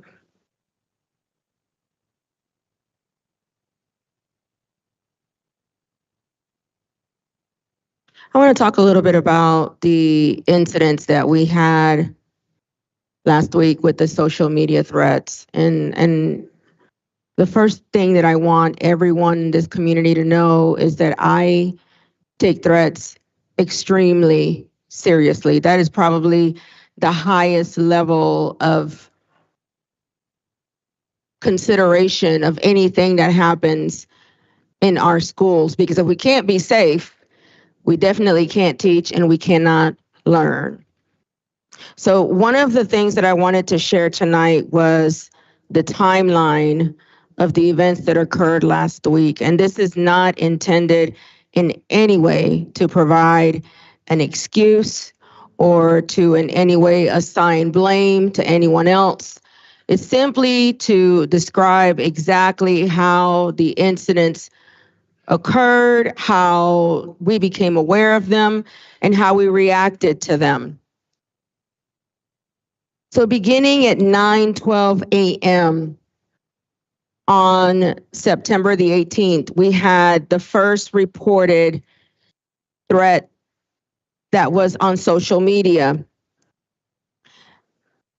We did not have specific details at that time that indicated a person, a school, a time, a day to go on. But it was immediately reported to the authorities because we take every threat seriously, and it is not my place or the place of anyone else in the organization to determine whether or not a threat is credible. Every threat is reported immediately to the authorities for their evaluation and for them to then provide us with guidance regarding this specific threat. Same day, September 18th at noon, after an investigation by law enforcement where they actually responded to 2 of our schools, they determined that the threat at that time was not credible, that these were social media posts that had been reposted multiple times across several days in multiple mediums.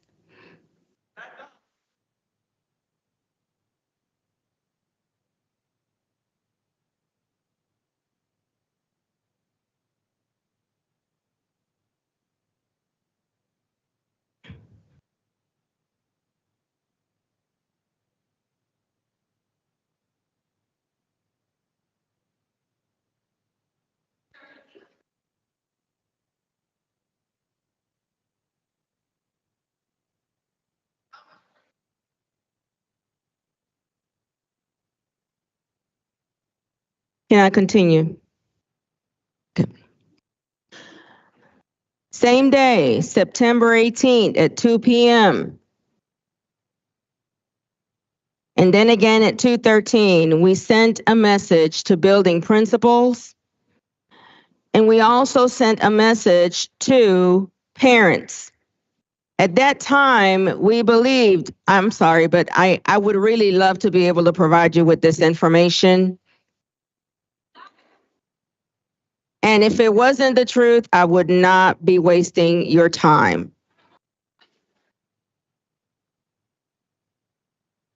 So I would like to continue for the record. At that time, we believed that the information had also gone out to our teachers. We use an automated system to send the messages once they are developed. And we did continue to communicate with law enforcement in order to get advice regarding the fact that we knew that every single parent who received this information would be anxious. And we wanted to ensure that we could address that anxiety.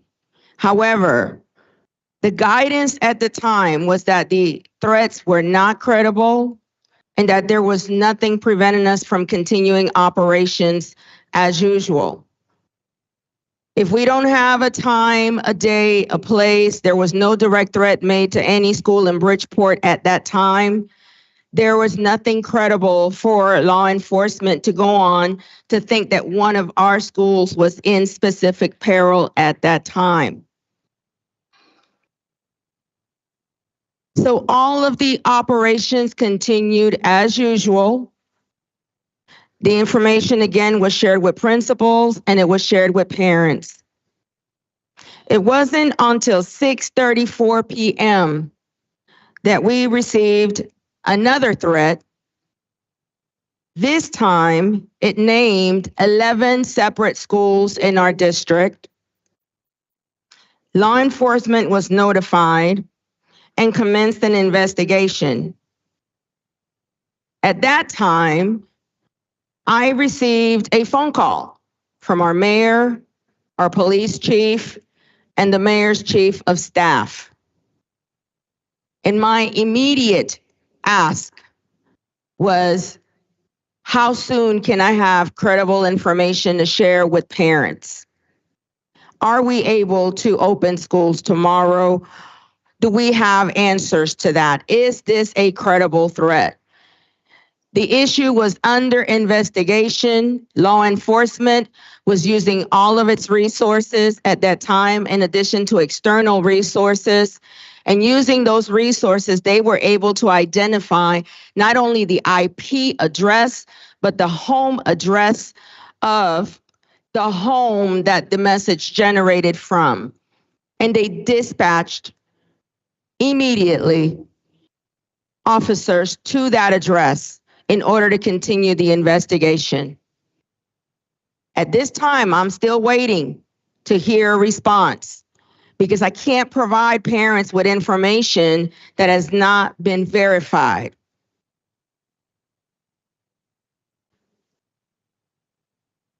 At 9/8, the same day at 7:30, we sent a notice on Parent Square. I'm sorry, at 7:30, I received the phone call. At 10:30, we sent a notice on Parent Square to parents, letting them know that there had been a credible threat. And as a result of that, the request was made for me to delay opening of schools for 2 hours to ensure that we could put into implementation our mitigation plan to ensure our buildings were safe. That looks like police officers in our facilities department inspecting every single building in our district. That looks like ensuring that we have police coverage in the areas that have been deemed to be most critical, in addition to also monitoring the entire district. I can't speak to all of the different measures that we have because some of those would actually create vulnerabilities for our security system, and we would be telling perpetrators exactly how to attack our district. So I'm not going to go into specifics about those. But what I will say is that as soon as it was determined that this issue was credible, I received a phone call directly from law enforcement telling me that the suspect had been apprehended and taken into custody, and that at that time it was fully verified and I could communicate that to families. So at that time, we made the decision to send a notification out through Parent Square, even though it was late, to make sure that we could get it out as quickly as possible to everyone in the district. And the following morning, it went out again early at 5 a.m., sometime thereafter, in order to notify parents of the fact that we would have a delayed start and that we had indeed identified and apprehended the lone suspect in this incident. The following day, after monitoring arrival, after speaking with law enforcement, after hearing the deployment of officers throughout our district, I also looked at the staff and student attendance data. And I understand the anxiety that hearing that there's a threat can create. I am a parent myself. And so I know that the minute we hear those words, especially after having had an incident the week before, there's going to be a great deal of anxiety about sending our students to school and knowing that they're safe. Yes, I did. Yes, I did. I absolutely did.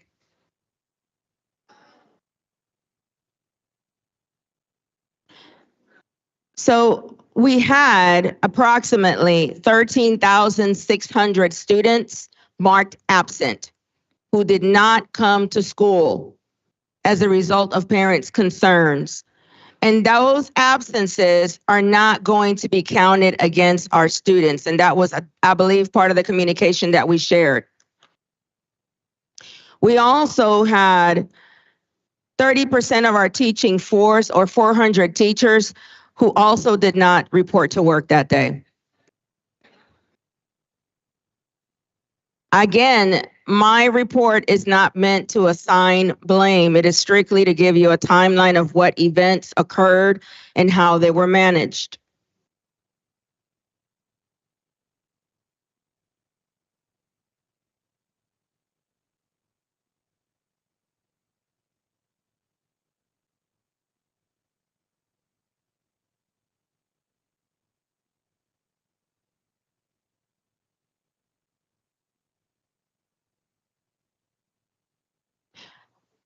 These threats were happening simultaneously at over 5 and 7 other school districts. And they did not all shut their schools down right away. They did not. They did not. They did not. It is never my intention or the intention of my team to fail to inform teachers right away. Again, that was not deliberate. That was an oversight in the system. And as soon as we were notified the next day, we corrected it. It has not been our practice to send information out to the external public without first notifying our staff.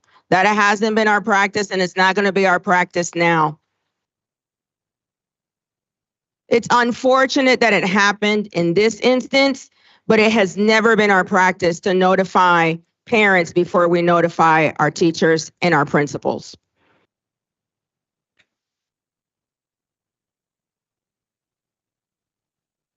So if I may continue.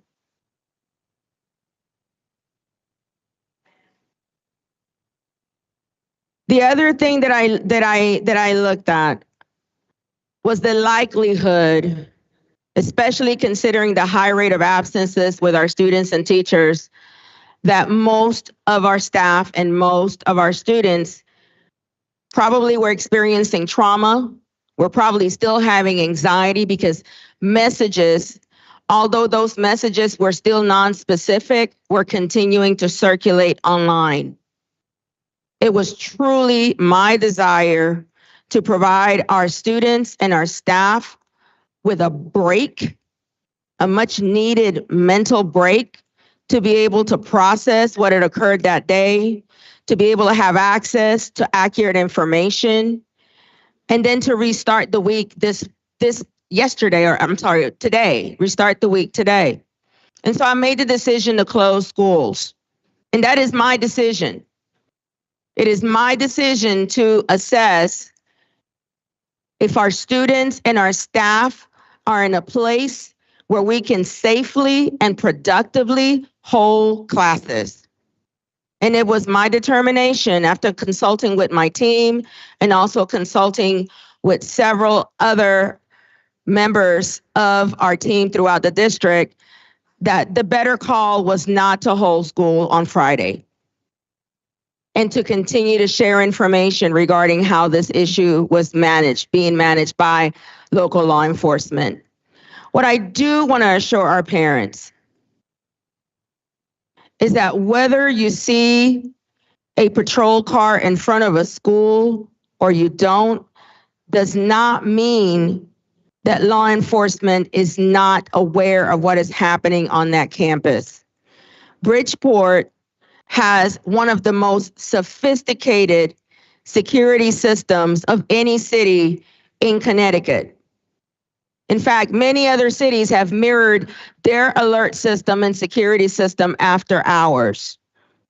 But again, I will not share those specifics because I want us to continue to have an effective security system in our city that is responsive and that will continue to keep our students and our staff safe. What is a fact is that those threats, those messages that were being shared over social media on Friday were found to be not credible, were found to be forwarded and reposted messages, reposted over many times. And what happens is that when individuals repost these messages, they spread, they go to the top of search boxes and inboxes, and they become the new reality, which is why we ask our students and we ask people not to repost these messages, but instead to contact law enforcement. I am part of a very diligent group of emergency response in this city, which engages the Bridgeport School District, engages the Office of Emergency Management, and also engages the Bridgeport Police Department. We meet, speak, and collaborate about how to manage these issues, about how to best communicate information to the public in a way that we are sharing accurate information and not inflammatory information that will continue to lead people to be afraid and feel that our schools are unsafe.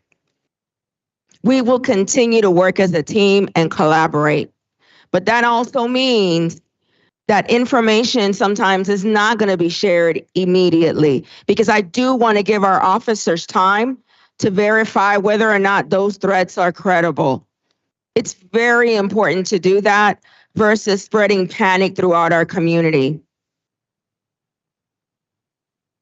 And I understand that that is difficult. I understand that that may not be what you want to hear, but at this time, those are part of the systems and procedures that we have in place. We are very well aware of what is happening throughout this country. We know that it's scary. I was a teacher in the classroom during 9/11 and watched each of the towers being struck and ultimately come down. I know exactly what it is to be a teacher in the classroom, wanting to know what is happening externally and wanting to receive that communication. And so these decisions are not made lightly. Instead, they are made with every effort to ensure that we're not further inflaming an issue and creating a situation where students, staff, and parents will be unsafe. Again, I want to ensure that this particular opportunity serves as an opportunity for us to learn, to listen, to hear what you are telling us, both here and online. I want you to know that on Wednesday night, I was up most of the night responding to emails from parents and staff. And I was also responding to emails from students. And that is something that I will continue to do, because at that moment, even though those emails were coming in at midnight, at 1 o'clock in the morning, I knew that they were urgent for the individuals who were sending them. And so for me, it was important to honor those messages by responding to them immediately versus waiting throughout the night to respond the following morning to them. And we will continue to do that. But it's truly important for us to also be very aware of what is happening with our children as they're posting messages and receiving messages through social media. It is one of the most influential communication mediums that we have in our society today, for better or for worse. And while it provides many advantages to be able to communicate with people in real time throughout the world, there are also disadvantages to this instant communication. And the safety and security issues that we encounter is a prime example of that. It's truly critical for us to begin educating our students as early as possible about what to do when they come across these messages, not to spread them, not to share them with friends, and not to further endanger and frighten people with information that is often not accurate. And one of the things that I also think is important to note is that in the history of violent acts in our schools and in our cities, the perpetrators often do not post their intentions on social media. We are often caught unaware when these attacks occur. And we find out through CNN or other mediums, just like everybody else does. I am thankful that in this instance, this did not occur in Bridgeport. I am thankful that in this instance, these social media threats that were found non-credible could be investigated and dismissed. And I'm also thankful that for the individual who posted those threatening messages with our 11 schools, that we were able to pinpoint the exact address, send law enforcement out, and quickly apprehend that person to stop that behavior. I can't speak to the motivation of why these things occur or why a child would do that. But what I can do is encourage each of you to remain as close as you can to your children, know what interactions they're having online, know what information they're having access to, know what behaviors they're displaying and what things they're posting or reposting, and educate them on how to use these very powerful mediums that we have today responsibly. We will continue to work as a team with the Office of Emergency Management to provide additional information, to provide training for all of our students, teachers, and staff on what to do if we should happen to be one of those unfortunate places where this type of tragedy occurs. The more informed, the more prepared that we are, the greater our probability of survival. And ultimately, I know that that is the primary worry of each of our parents and each of our teachers in this district. So we will continue to move forward and provide information, provide training, provide trauma-informed training, have counselors available for our students who continue to have anxiety over these recent threats. But I also want us to know that we are taking every precaution to keep our schools safe. For those who have questions regarding the presence or absence of patrol cars. I'll have you know, I was out myself at the beginning of school. I started my day at Batalla. And while I was there, I was able to speak with parents, and I was able to see a patrol car posted at Batalla. I was also able to see patrol cars coming and going and patrolling the area, which is what a lot of our patrol cars were doing today. Having different touch points with our schools and patrolling the area, and also using our considerable technology, which again, I will not speak upon, to patrol our schools and patrol our facilities in real time. Please know that we have a lot in place to keep us all safe. But if I share that information with you right now, it will render it completely obsolete, and it will help to make each of us more unsafe in each of our schools and facilities. Because the more public we make this information, the more we are equipping those perpetrators who are actually looking to harm us, our children, and our staff. I want to thank you for your attention tonight. I know that this report does not in any way respond for every single question that you may have, and we will continue responding to your questions. But I also want you to know that school safety, in addition to our students learning and being successful, is my primary focus every single day. Thank you. I'll take questions from board members. The first hand I see up is Ms. Perez regarding the superintendent's report. Yes, thank you. Dr. Levy-David, can we have a corrective action plan sooner than later, like within maybe the next board meeting, on what transpired and any steps that you could take to, and further steps you can take to, yes, thank you, like to change things, yeah. Also, I think it was, forgive me if I get the name wrong, I think Mr. Rodriguez spoke tonight about being buzzed into schools. So also like a retraining on staff protocols for entering school buildings while there's threats, and a retraining if we need to for staff, for an office staff or any staff.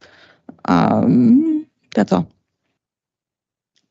Absolutely. I can have that information for you by our next board meeting. Is it that you want it? By our next board meeting. I do want to emphasize that we do no less than 10 drills every single year for different issues that could potentially happen in our facilities, different issues that could potentially affect children and staff in our schools. And some of those drills touch upon your concerns of what to do if there is an active shooter. But there's additional training that we can deliver in our schools for our staff, specifically for our staff, on how to best prepare and how to best keep everyone safe in the event of an active shooter event or an active shooter threat. I am still consulting with the Office of Emergency Management about the appropriateness of that type of training for children. Because what we have found in research is that versus making students feel more safe, at times those trainings can add and increase their trauma. We have students that become hypervigilant, that have anxiety, have difficulty sleeping, and do not feel that school is a safe place after participating in those types of trainings. And so for me, I have to weigh that information with the decision of whether or not and at what age it's appropriate to include our students in that type of training event. And I think that also it's going to be important to have parent feedback prior to engaging students in that type of event. But I do feel that it's critical as soon as possible to engage our staff in that training so that we can help to alleviate some of your worries and concerns regarding exactly what it is that you can do to help keep yourself safe should we be unfortunate enough to have something like that happen in Bridgeport, which I hope never occurs. Okay, I think that last part is actually what I was going to address. If we're not going to do, I know we do the lockdowns drills in school, but maybe the retraining piece can happen during a professional development in each school to ensure that they are following proper protocols for letting people into the schools and so on. So, and possibly another idea is social media training for students. If we can do that in the school and make uniform throughout all the schools. That's absolutely. Absolutely. I'm already in collaboration with one of our partners in order to deliver that social media training, and also in the process of the planification along with the Office of Emergency Management and our police department for the active shooter training. So I will have that information available to you as well. I do want to also emphasize that our campuses, by law, by state statute, have to submit a safety plan each and every year that addresses how each of those 10 drills will be conducted, when they're conducted, and how schools are implementing different steps in order to ensure that everyone on campus is safe through each of these separate events. And so those plans have already been submitted by all of our schools. I think I probably maybe have 1 or 2 schools that are still working on theirs because they have brand new leaders on site. But the majority of our schools, the overwhelming majority of our schools, have submitted their safety plans and have complied with that requirement so that we can meet the state mandate of having those drills throughout the year. Next speaker is Mr. Sokolovic. Thank you, Madam Chair. Yes, Dr. Levy David. Couple of questions. I'm feeling some inconsistencies here that I'd like to give you a chance to address. And as a parent and a board member and in the community talking to people on the streets, I have a unique perspective. Now, we say there are none of these threats were credible, correct? I'm sorry, I couldn't understand. None of these threats were deemed credible, correct? I still couldn't understand, I'm sorry. None of these threats were deemed credible, correct? Only one of the threats was deemed credible, and that was the one that was actually thoroughly followed upon, resulting in an arrest. Every single threat is investigated. Every single threat is reported to law enforcement, and there's an active investigation once it is reported in order to determine whether it's credible. All right, thank you. And that was resolved Wednesday evening or Thursday? The arrest? The arrest occurred Thursday evening. Thursday evening. Around 10:50 at night. Okay. Now I want to address something else as well. As a parent, as a board member, 11 minutes before high school dismissal, we were notified there will be students dismissed. And as a parent, I got the notification on Parent Square 2 minutes later. So I had 8 minutes to pivot and get my child. I happen to be privileged. I'm retired. I don't have to work anymore. I can make that pivot. A lot of our parents cannot make that pivot. That 10 minutes warning, while we had 13,000 and something children stay home, there was still 6,000 children sitting in the schools. And to take them out of a safe space where they were, if there is indeed no credible threat to them in their classrooms, and have them leave their classrooms and go home, oftentimes without parental supervision, I believe is a decision that was made in too much haste, perhaps. And can you tell us what went into the decision of the early dismissal, please? Yes. Thank you for the question. The decision factoring into early dismissal were reports from our schools and also actively monitoring our attendance as students were being removed from school by their parents. And we had a lot of parents who were opting to pick up their children early anyway. And we wanted to make sure that our teachers also had the opportunity to do so, as we had multiple threats throughout the state that were being reported. And we wanted to afford our staff the same option of having the opportunity to pick up their kids early too. Okay, final question. This is one of those things that came across on social media. Don't know if it's true or not. Today, there was a memo set out at 12:30 p.m. that recess was canceled. I'm sorry, I didn't hear that. I'm sorry. A memo was this is a social media thing. I don't know if it's true or not, but a memo has been reported to be sent out at 12:30 p.m. canceling recess. Okay. I am not aware of a report that included canceling recess. There was no justification for canceling recess today. So if that message was sent, I accept responsibility, but there was no justification for recess being canceled today. Right. And final thing, this is more of an observation. I am one of the parents that sent my kids to school because I was on the phone with the police department myself, and I was privy to different information than the rest of the public. So I felt okay. I think the problem we're having in the community is a lack of trust due to past communication issues, and we need to fix that. We need to rebuild the bridge. We need to get the community in here. We need to talk to them, and we need to make their voices heard. They got to get investments in here. I mean, we're basically talking at the parents at every community forum, every meeting. Our parents are vested in here.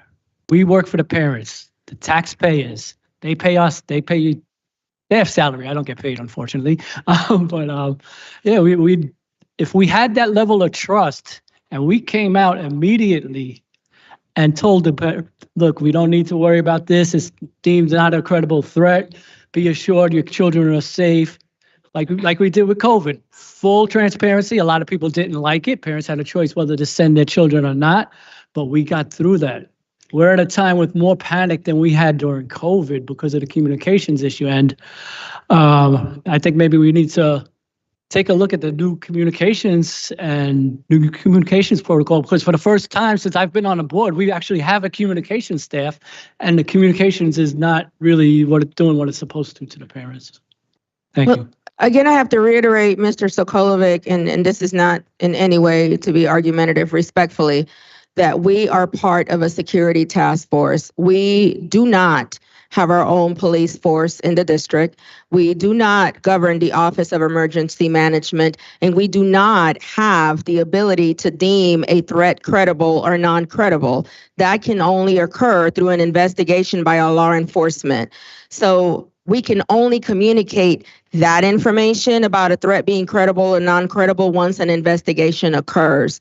For me to jump ahead and do that without having police investigate it would be irresponsible and could potentially lead to putting people in danger.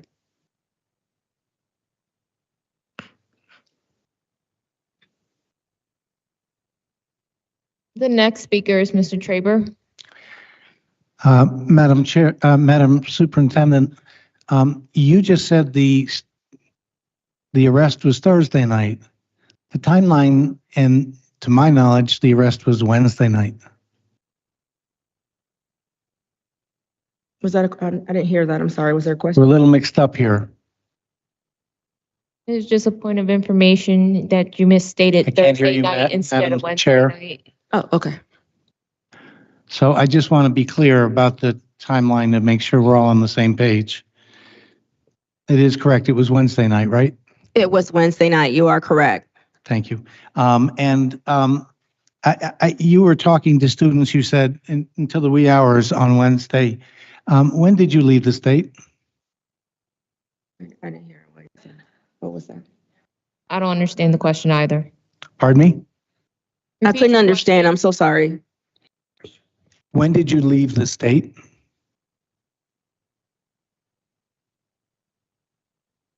In the past, we were told when the superintendent was not in town under the old chair, but under the current chair, we haven't been informed of when the superintendent was not in town. So I'm asking you, when did you leave the state? Are you asking me when did I leave the state? Yes, ma'am. I haven't left the state, sir. You were not out of state last week? I have not left the state, sir. Oh, I was misinformed. I haven't left the state, Mr. Traber. Thank you. I have been in Connecticut consecutively for the last however long. I have not left the state. Thank you. And with regard to the last meeting, you reported to us that you would present us with a report on open positions. Do we have that data tonight? I'm sorry, the question was regarding this report? Pardon me? Was that the question? Yes, do you have the data on open positions? I still didn't hear that. Mr. Traber's asking for information that was not presented in the report tonight. Mr. Traber is asking a question about her report at the last meeting that we would be provided the data on open positions in the district at this meeting. Okay, you know what? I don't have that ready tonight. I've just been a little bit busy with the crises since last week. So that has taken up all of my time, sir. I'm attempting to answer your question. That has taken up all of my time, not only during the week, but also during the weekends and even at night. I have been on the phone. I have been on email, speaking not only with law enforcement, but also with elected officials. And I have not been working on the report that I promised you. I'm sorry, but that is the truth. Okay, and I'm asking because it's 2 weeks since the last meeting, and a week and a half of that time, there was no crisis. So I thought you might have that information for us. Yeah, it was not an omission on my part deliberately. I've just been really, really busy again with communicating regarding probably one of the biggest crises that we've had in Bridgeport in quite a while. I understand the current crisis we've had. That was the last half week. So I'm asking about the beginning of the school year and filling the open positions that dramatically affect our students. So I was curious if you knew how many of those positions haven't been filled yet, especially in the SPED area, which was an area of great concern for us. Well, I would not have hazarded a guess about the number of vacancies we have because that is something that fluctuates each day. But I will certainly be glad to provide you with accurate information tomorrow once I'm able to secure that from our Human Resources Department, sir. Okay, that was the same answer we got 2 weeks ago. How about the RN data, ma'am? Do you not have that either? That was also last time we asked about the RN data. Point of personal privilege. Mr. Traber, can you speak up? It's another question, Madam Chair. It's a point of personal privilege. Please speak up so I can hear you. Oh, I apologize. At the last meeting, we were told that we would get the information about the number of registered nurse openings. Registered what? Registered nurses. Okay. RNs. So you're asking me for the current number. I don't have that data in front of me, but again, I'll be happy to provide that for you tomorrow. Okay. And one of the reasons I'm asking these questions tonight is at the last meeting, for the first time that I can remember, we were actually given your report an hour and a half before the meeting, but we did not get it this time. So I didn't know what you were going to report on tonight. So I didn't know we weren't going to be given this information until we heard your report in the last hour.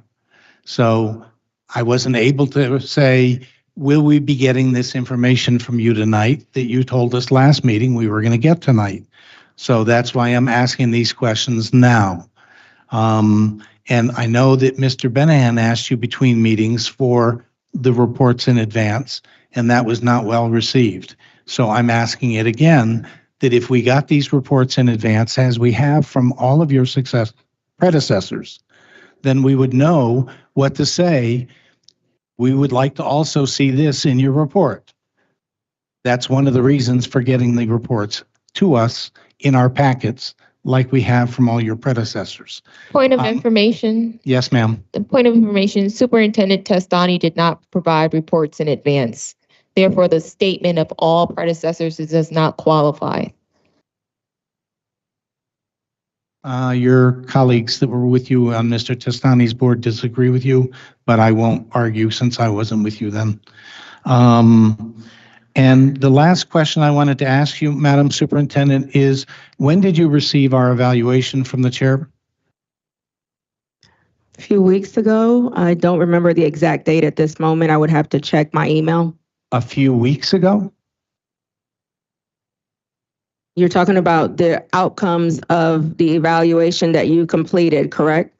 The evaluation that the board did, yes, ma'am. Yes, I received. I didn't understand you. I'm only asking what you said. I didn't understand you. I said that I received it, I believe it was a week or so after it was completed during your meeting. Thank you.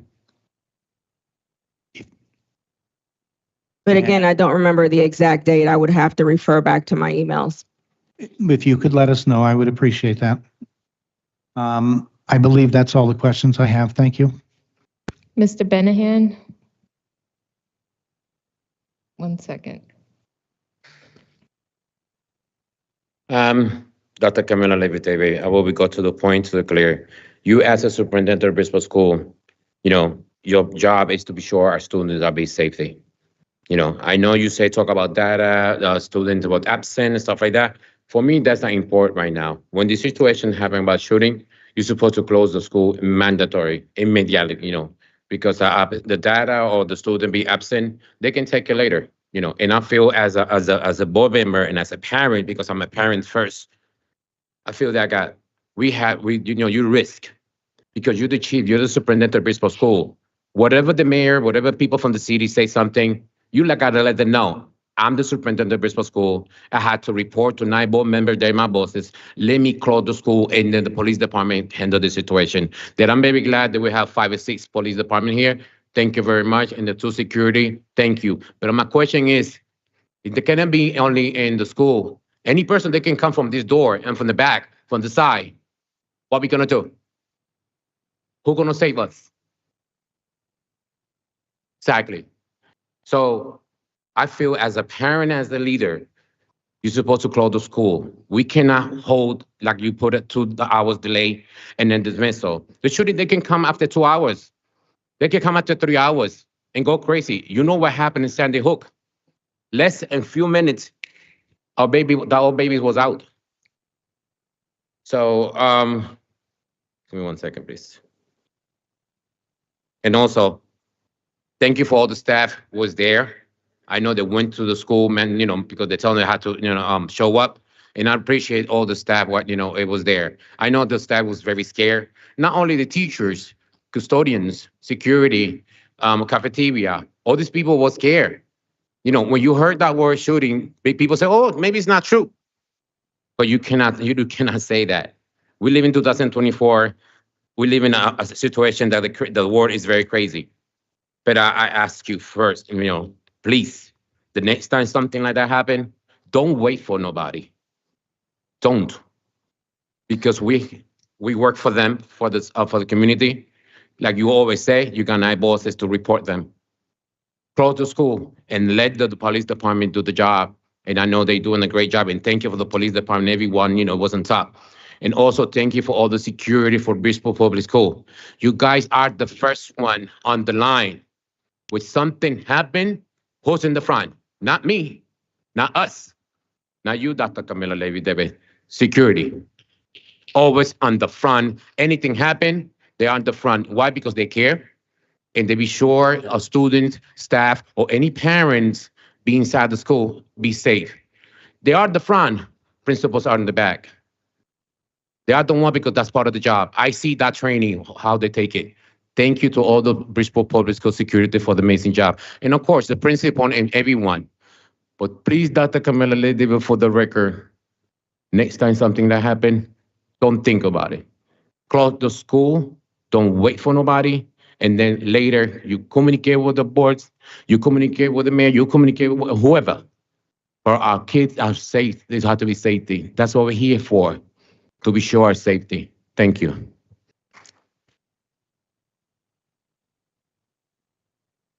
Mr. Medina? Thank you, Madam Chair. This slide that you presented and you spoke on, why wasn't it copied and presented to the whole board?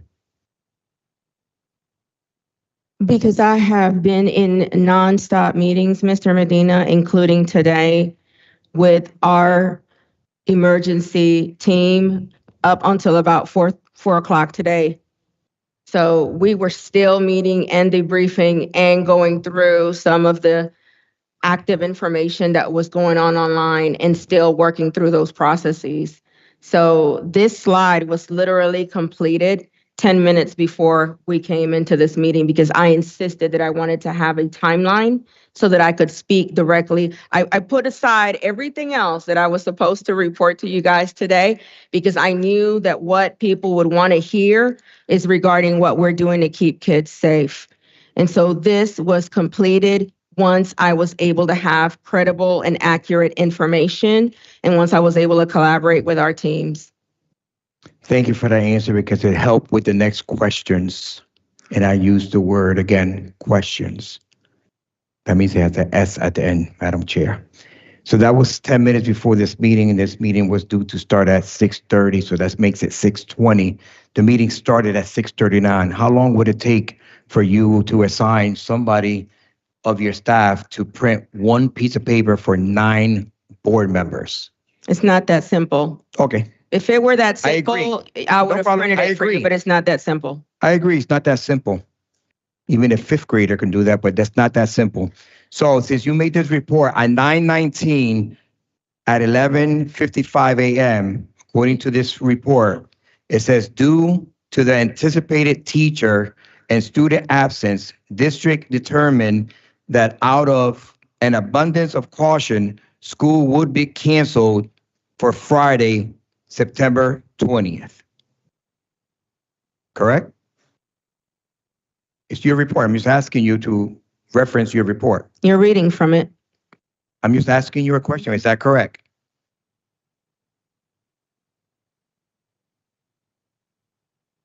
Mr. Medina, I'm gonna ask that you. Well, she's shaking her head, and for the record, it needs to be. Medina. I'm sorry. For the record, One it just needs to second, be Mr. answered. Medina, I'm asking that you do not talk to the superintendent in a derogatory manner, and that you keep it in the I utmost. apologize. You feel that way.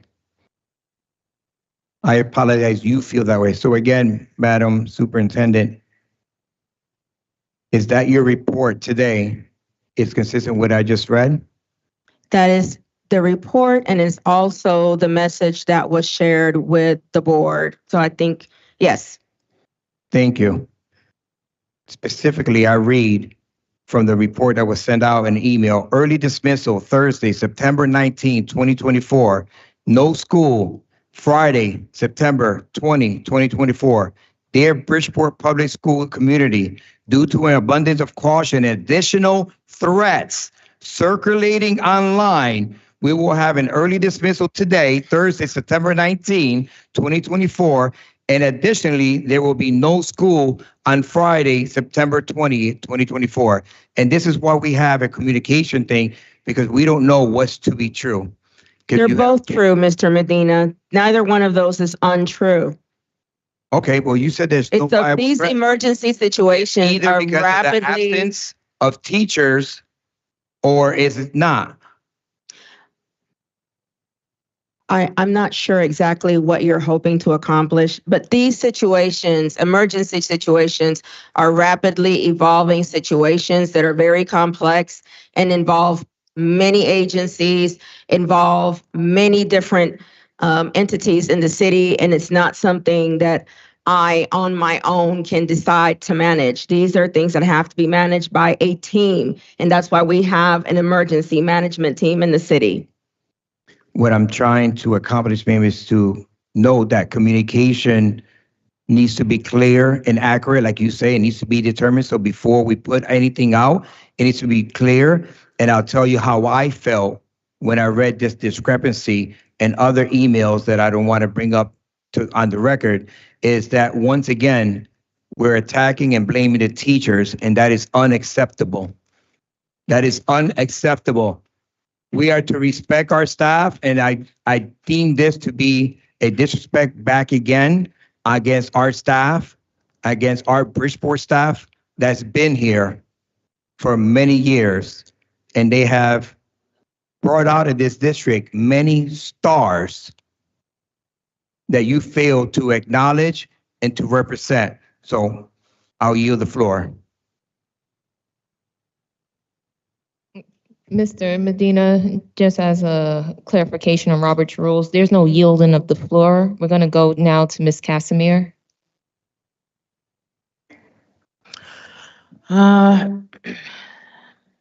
Dr. Levy, David, so from what I heard from your report, if parents don't see a cop car on the grounds of their school, we should assume that the police are close by, or I'm just trying to get an idea of if the parents don't see a police car present at their school, how do we determine whether the school, or do we assume that the school is being watched by the police, that they're not far away? Like, that's the part that I need clarification on. You are correct. Thank you.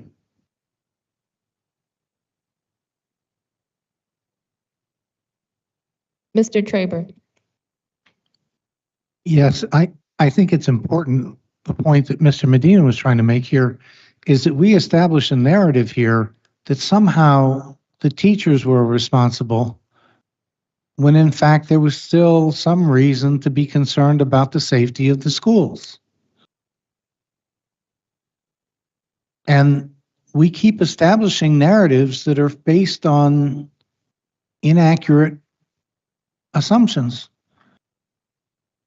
And this has created what you've heard in some of the statements earlier tonight, a hostile work environment for the teachers.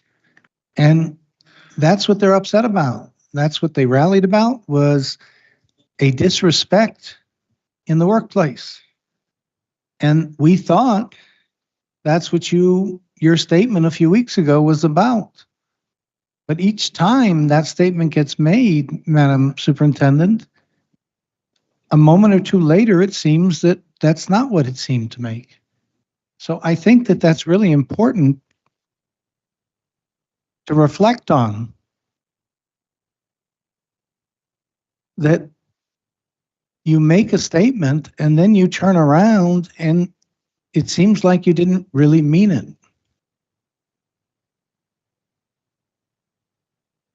And that's of great concern to many of us in the community, whether we're parents, teachers, stakeholders, as Mr. Winston said. Whatever we are, it's the inconsistency of that leadership.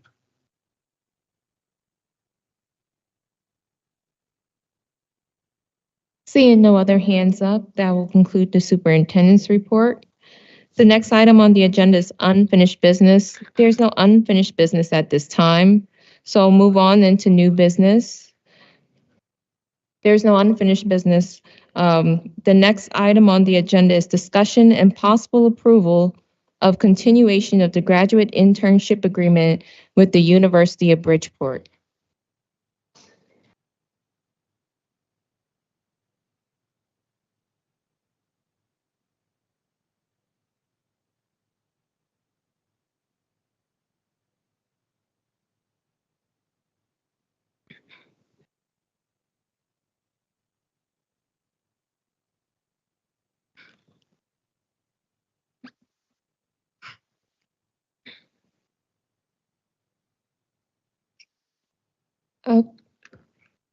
Your podium's on now. There we go. Good evening, Board and Superintendent. My name is Michael Brosnan. I work with all of our university partners in helping to staff our schools. The first proposal in front of you is a longstanding partnership that Bridgeport Public Schools has had with the University of Bridgeport, where we accept their graduate students who are in teacher education programs to intern in our schools for a full year. As a part of the program, we are able to utilize those interns in a number of capacities as they learn the ins and outs of teaching. In exchange for such, we offset their tuition at a discounted rate, 30 credits of their master's degree. I'm happy to answer any questions about the program. The only information I don't have is quite how many years we've had this. I know it certainly predates me. I've been in the district over 20 years, and it existed when I started. So that's the only question I really don't think I can answer for you.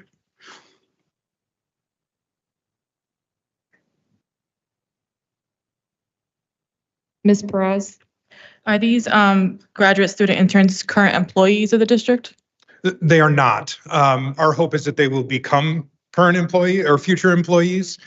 We've used this as a recruitment strategy through the Office of Human Resources. These partnerships have provided our schools with a lot of the staff members that we do have. And so we don't have like we'll pay for their internship program, but there's no commitment that they have to work for us for a year after paying for their program? Yeah, no, great question. Unfortunately, with the University of Bridgeport, there is not. I will say that we have about a 50% retention rate of all of these folks, at least in the past 5 years, who have interned with us. They have returned to student teach and then become faculty. So 50% doesn't sound fantastic, but a lot of universities of Bridgeport students are local to the community, and this becomes an option for them. I think data prior to that, I just don't have access to. Thank you. Mr. Traber? Good evening, Mr. Brosnan. How many students are currently in the program? I appreciate that question, Mr. Traber. Currently, there's actually only one. There was quite a delay in getting this contract before this body. And so over the summer, as requests came in, my hands were sort of tied. I couldn't really say yes. There is one local student who is enrolled right now. And for Ms. Perez's sake, these are students like me that went back to school to get their degree certification, and you're basically an indentured servant for that year, and the hope is that you'll stay in the district afterwards, but you're not guaranteed that. I went to Southern instead, where you're not, but Sacred Heart and UB do this, but I didn't realize that we're spending that much. Do we have to pay the $250 if there's only one student? The Sacred Heart contract is more detailed. The UB contract is less detailed, as I read it. So in this program, are we paying the $253 regardless of how many students? The Sacred Heart spelled it out one at a time. The UB contract doesn't seem to do that. You're absolutely correct. That is an error that I asked the Grants and Contracts Department to correct before this meeting. The total for the one candidate is $16,000. 16 per grad student? That's correct. And because they can be used as an occasional substitute in the classroom, it sort of evens out with our daily substitute rate. They are lower than a sub generally in a school. They are actually. So I think our principals have done an excellent job in supporting the learning of UB interns. Yeah. Because I think for many years, were just simply used as a building sub, and their actual development of pedagogical skills wasn't priority. I think our principals are doing a very good job of ensuring that now. So in this program, then, we're voting on a contract basically for $16,000 plus the administrative fees to UB. Is it still the $100,000 administrative fee, even if there's only one student? No, it is because the partnership is established, we are only billed for the tuition per intern. So what are we really voting on tonight then? Well, it was my understanding that our previous chief financial officer had secured monies for up to 10 interns.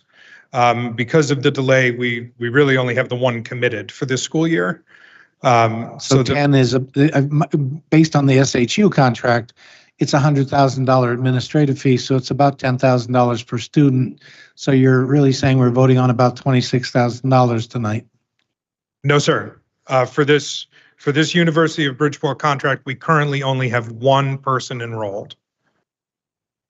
Right, so 1/10 of the $100,000 administrative fee would be 10,000. It would be 16,000 for the year. It's 8,000 per semester for the intern. Well, reading the SHU contract, there's about $150,000 for the student's cost and then $100,000 administrative cost. So I'm only trying to translate that over to UB since this one doesn't spell any of that out. There's a point of information. I believe that's a different contract. The I know it's a different contract. I'm trying to translate. It's the same cost, the exact same cost. I don't think, according to our paperwork, the UB contract doesn't have administrative fee, according to what we were given. Well, 10 times 16 is only 160,000. So what's the other 100,000? There, as I believe that was an error by the grants department. So there's no administrative fee at UB at all? It was just the amounts were copied from Sacred Heart to UB, and they should not have been. This came up in our committee meeting as well, and I expected it to be corrected prior to today. Then can we Clearly, it was not. table this until the next meeting? Because this is quite, is there any rush to doing this tonight versus in 2 weeks when we have a clear contract to vote on? I don't think so. Then I move we table this until the next board meeting. Do I have a second for that? There's a motion to table the UB contract agreement. It's been made by Mr. Traber, and it's been seconded by Mr. Medina. We're now in debate regarding the motion to table. The maker of the motion has the opportunity to speak first. That's Mr. Traber. No, the only reason I move is that I'm quite confused as to everything you just said, because I was trying to equate it with the SHU. It's the same dollar figure, and I assumed it was all translatable across the board as an equivalent contract. And now you're telling me it's not. And I had read them both quite thoroughly this afternoon and was equating them both. And now I'm being told they're not equal or equivalent. And so I'd rather see the actual contract now spelled out clearly for us so that I know what I'm voting on. All right. So I'm going to just clear it because this is for questions. We're in debate regarding the main motion. So anybody else regarding the main motion that's on the floor, which is to table, Ms. Perez? I'm just confused because I don't see the $100,000 administrative fee on mine. I'm sorry? I don't see the $100,000.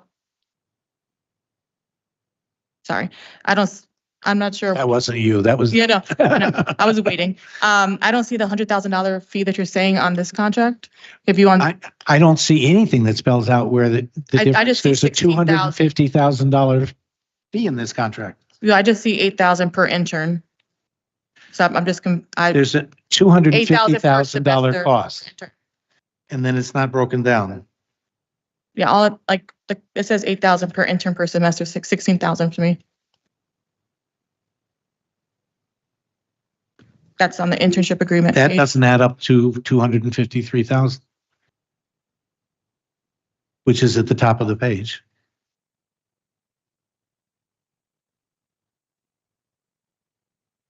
And so I see. That's what and so the next one says 253,000 too, and then it spells it out in great detail. Is that up to 253,000? So if somebody else signs up?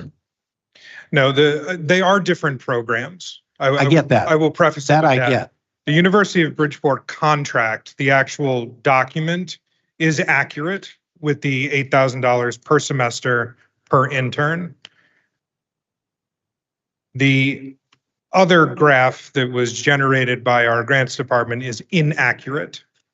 So the contract from UB is standard. It is what it has been for several years.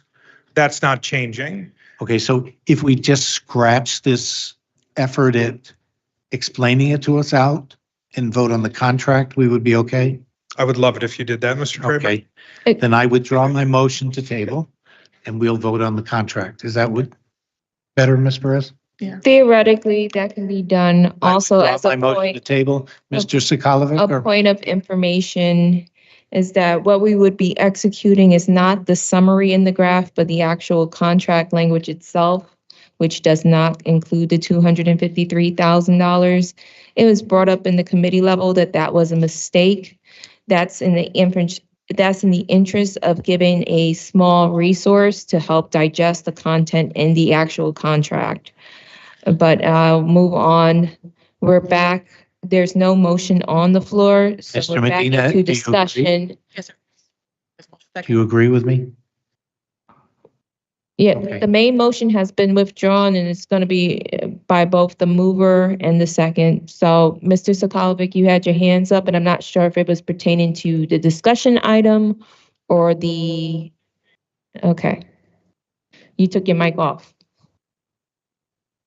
Yeah, I was going to offer amendment to approve the contract subject to the corrections of the error, and I believe it's up to $160,000. So correct though, 253 to 160. Point of information is not in the contract, it's just in the summary for us. So what we would be approving is the actual contract language itself, and it does not include the $253,000. So the summary has So 160? if we were to vote for the contract, it clearly, well, it spells out in the page that is $8,000 per semester, and there's no mention of the $253,000. It was mentioned in the committee level that there was a copy and paste error to try and give the board members something easy and digestible in case legal interpretation of the contract is not your field or area. And so that was already explained in the committee level to omit. And then when you read the actual contract language, it doesn't say 250,000. So if we vote in favor of this, it is in favor of, and we can just specify, move to approve the contract itself as presented and not the graph, if that is what will quell the concerns of the board. Because to say we're going to amend the contract, we're not amending anything physically in the contract. Where the issue was in a cheat sheet. Yeah, mostly it was for correction, but as long as the language is not there and is capped at 160,000, I'm fine with that. I can withdraw that. Okay. Let's see, I'm going to give Mike, I'm going to cut it off. Okay. Let's see, Mr. Medina. Thank you, Madam Chair. So I just want to make sure that the interim agreement is that contract right after that report, right? Want to make sure. I'm just wondering why those details concerning the 10 that we're trying to put into this contract, that is not said at all in this contract, which I think that's what my colleague was trying to say. Can we get that information into this contract to make sure that all the details that is up to 10, which my understanding is what we are already kind of like agreed that the budget is there for, according to what he just stated. Can we get that into this contract? If this contract doesn't say anything about that there is a limit up to 10 or anything like that. Thank you for the question, Mr. Medina. I believe that was done intentionally by our district leaders so that we could remain flexible based on budget, how many interns we could receive. I'm happy to pursue that conversation with the University of Bridgeport to agree on a cohort number that we could accept, like an up to number per year, because that was an internal conversation with our budget folks. But I can certainly pursue that conversation with the University of Bridgeport if the board would like. It was just a point. I just wanted to find out why it wasn't on here if that was the case. Yeah. So that's between you guys, whatever you want to present. And then another quick question, because I've never was involved in this program. How many of those that were, and I know you don't know how many years this program's been active, I'm not, but if you know, maybe a rough number, how many of the people that participated in this program in the years past are working right now in our district? So over the past 5 years, we've retained just over 50% of the folks who have enrolled in this program. So we received their services during their internship year, where they served as occasional substitutes, supporting instruction in classes and small groups, and aiding with the functions of schools. We've retained just over 50% who are now full-time faculty. That hard number, I believe, is 19. Thank you. Thank you. Ms. Perez. Make a motion to approve the continuation of graduate internship agreement with University of Bridgeport. There's been a motion by Ms. Perez to approve the contract. It's been seconded by Mr. Traber. We're in debate. Seeing that there's no hands up in debate, everyone just hit your mic so that way I can catch your voice. On. Hit your mic. All right, all in favor? Aye. Any opposed? Any abstentions? Hearing none, motion carries unanimously. The next item on the agenda is discussion and possible approval of the continuation of the teacher residency agreement with Sacred Heart University. Still me. Hi. Thank you for putting them back to back. The Sacred Heart Teacher Residency Program is kind of a unique badge of honor for the city of Bridgeport. Bridgeport Public and Sacred Heart University were the first in the state to develop a partnership residency program between an EPP and a public school district. In this program in particular, this takes a graduate student from Sacred Heart University and pairs them as a co-teacher with one of our master mentors for the entire school year. These residents begin the school year when we have new teacher training.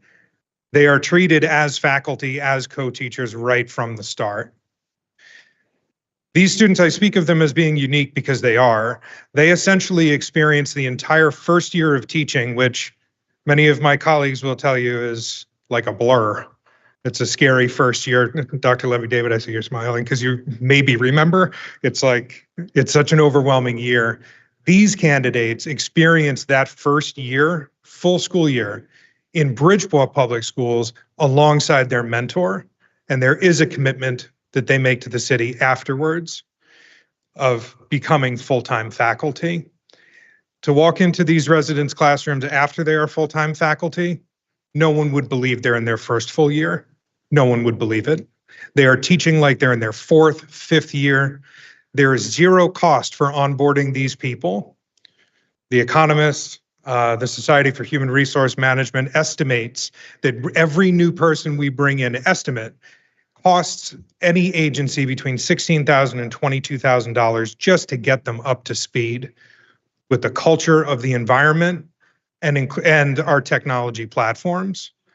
These folks learn it all in their residency year, and they come to us as developed full-time faculty committed to the district. We have retained over 75% of these candidates over the past 4 years. This is a strong partnership for us. Sacred Heart University has even added a cross endorsement in special education because we needed it and we asked for it. This is a partnership we can bank on. And if we're serious about staffing our schools with highly qualified educators, this is our program. It's a point of pride for us. Thank you for your consideration of it. Ms. Perez. I move to approve the continuation of resident teacher agreement with Sacred Heart University. There's been a motion for the Sacred Heart contract. It's been seconded by Mr. Traber. We're in debate now. No discussion from me.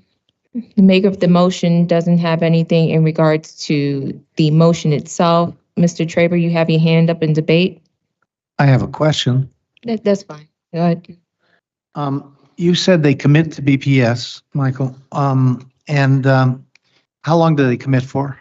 The contract in front of you, I think, has a 1-year commitment. Although that seems small, what we've seen is that whatever we put on this page doesn't matter because the learning that they have in that year and the preparation they have to be real, effective Bridgeport teachers, they haven't left. No, my neighbor's one of them. I understand. And the 75% retention, how long, your numbers, you were just giving Mr. Medina some numbers. What kind of numbers do we have on that? How long has it been going? You went back a few years with UB. Yep. What kind of numbers do you have there? I think I wrote them down. Hold on. I believe we have retained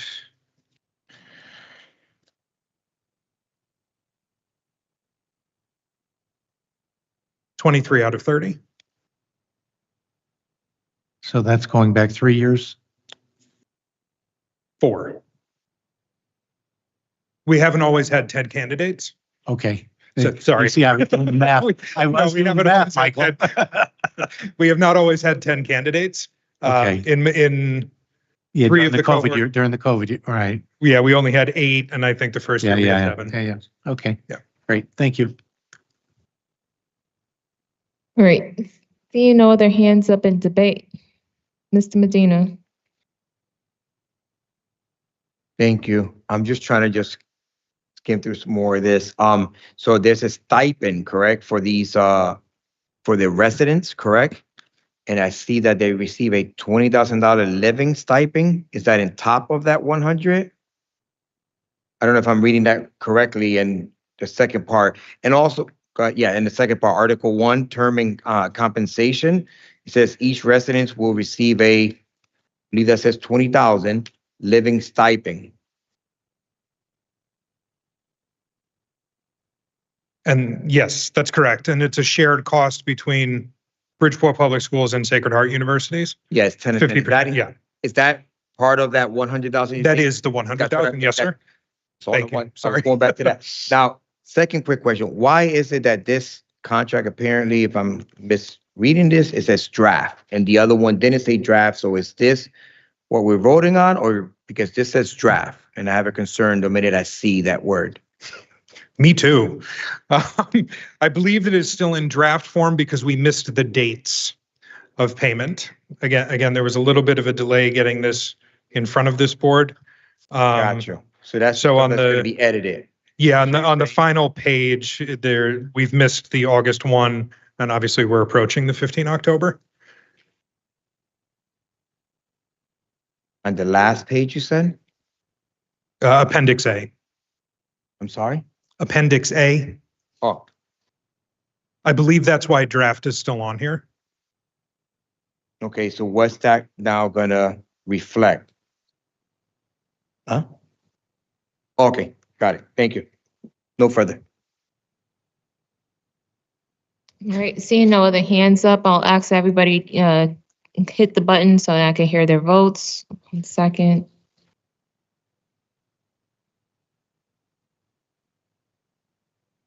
All right, all in favor of passing the continuation of the resident teacher agreement with Sacred Heart University, say aye. Aye. Aye. Any opposed? Any abstentions? Hearing none. Abstain, madam. 1 abstention. Motion carries. Thank you very much for your time. The next item on the agenda is discussion and possible approval of N2Y digital curriculum. Here we have Ms. McKinley to present. Also, just as a preface, this was introduced in the committee level. It was passed. We did ask questions regarding the costs. It's been highly favorable from our speech pathologist. Did I use that term correctly? And it's favored. It's being used right now in the classroom. It has teacher approval, and so it'll be presented and passed unanimously at the committee. Good. Sorry, I had to, from the vote. Can you hit the podium microphone again?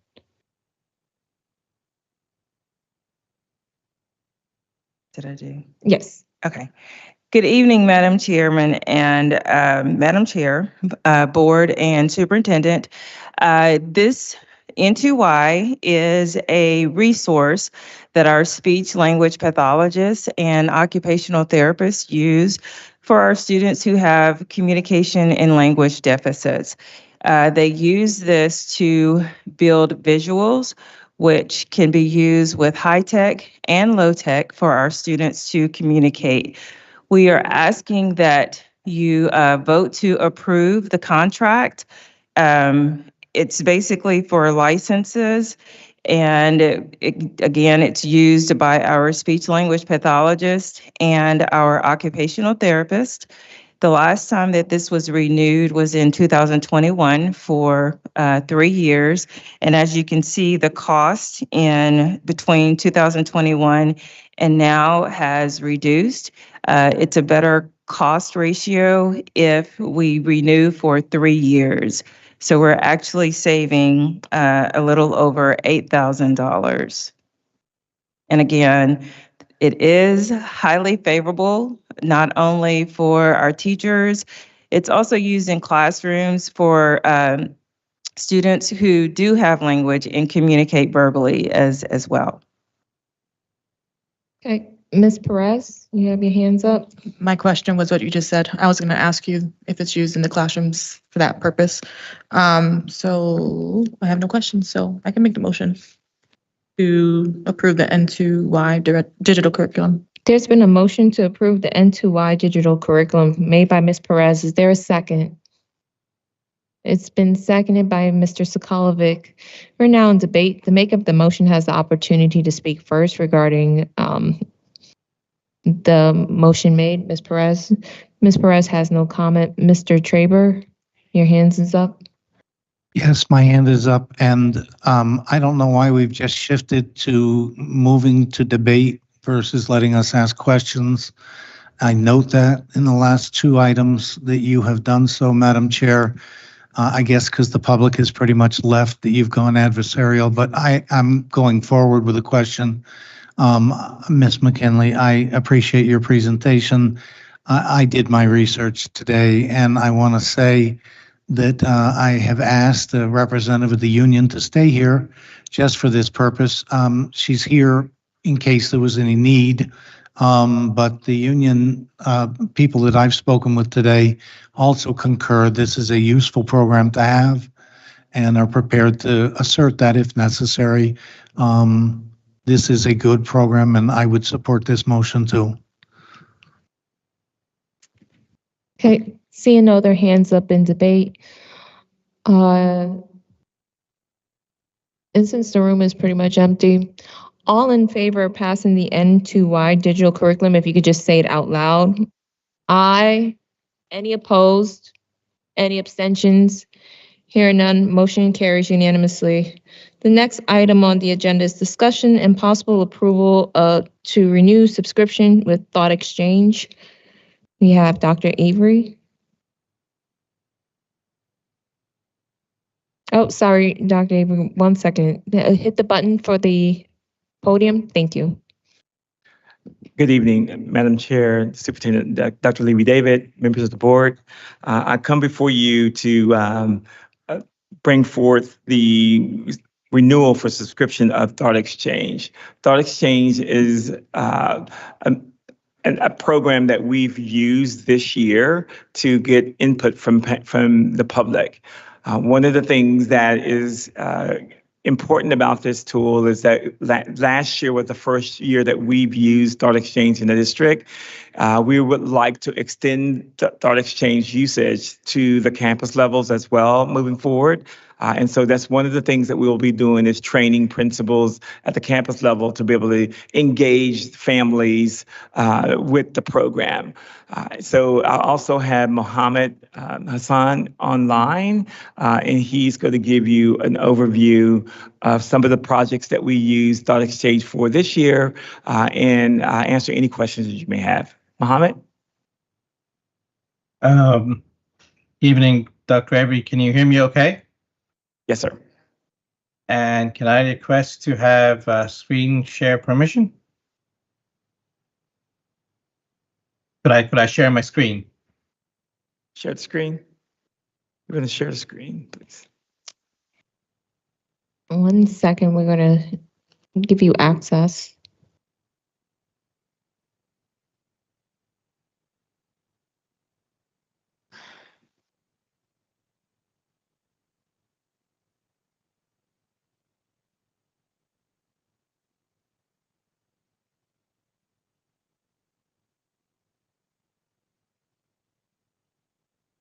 You should have approval to share screen right now. Yep, there you go. Thank you. Give me a quick second to share.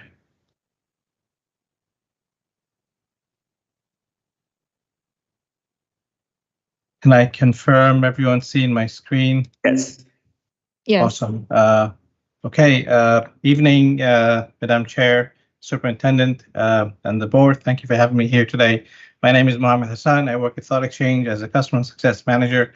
and also a point of contact for all things Thought Exchange with Bridgeport. I'd like to take this opportunity to give you a quick high-level view of what Thought Exchange is. I'll make it very short and quick. Thought Exchange is an AI-powered platform that helps you connect with your key stakeholders, so your families, your staff, your students, your community members. We help you harness the feedback very quickly, understand that feedback very quickly, understand what's most important to them, helping you build this culture of trust and this culture of collaboration with your entire school community. And with the help of generative AI, you can take informed decisions right away, ensuring everyone feels heard and valued. Our platform can collect both quantitative and qualitative data, and the AI can analyze all of the data in seconds, turning them into clear, actionable insights, saving you days and hours and weeks of time that would otherwise be spent in the analysis.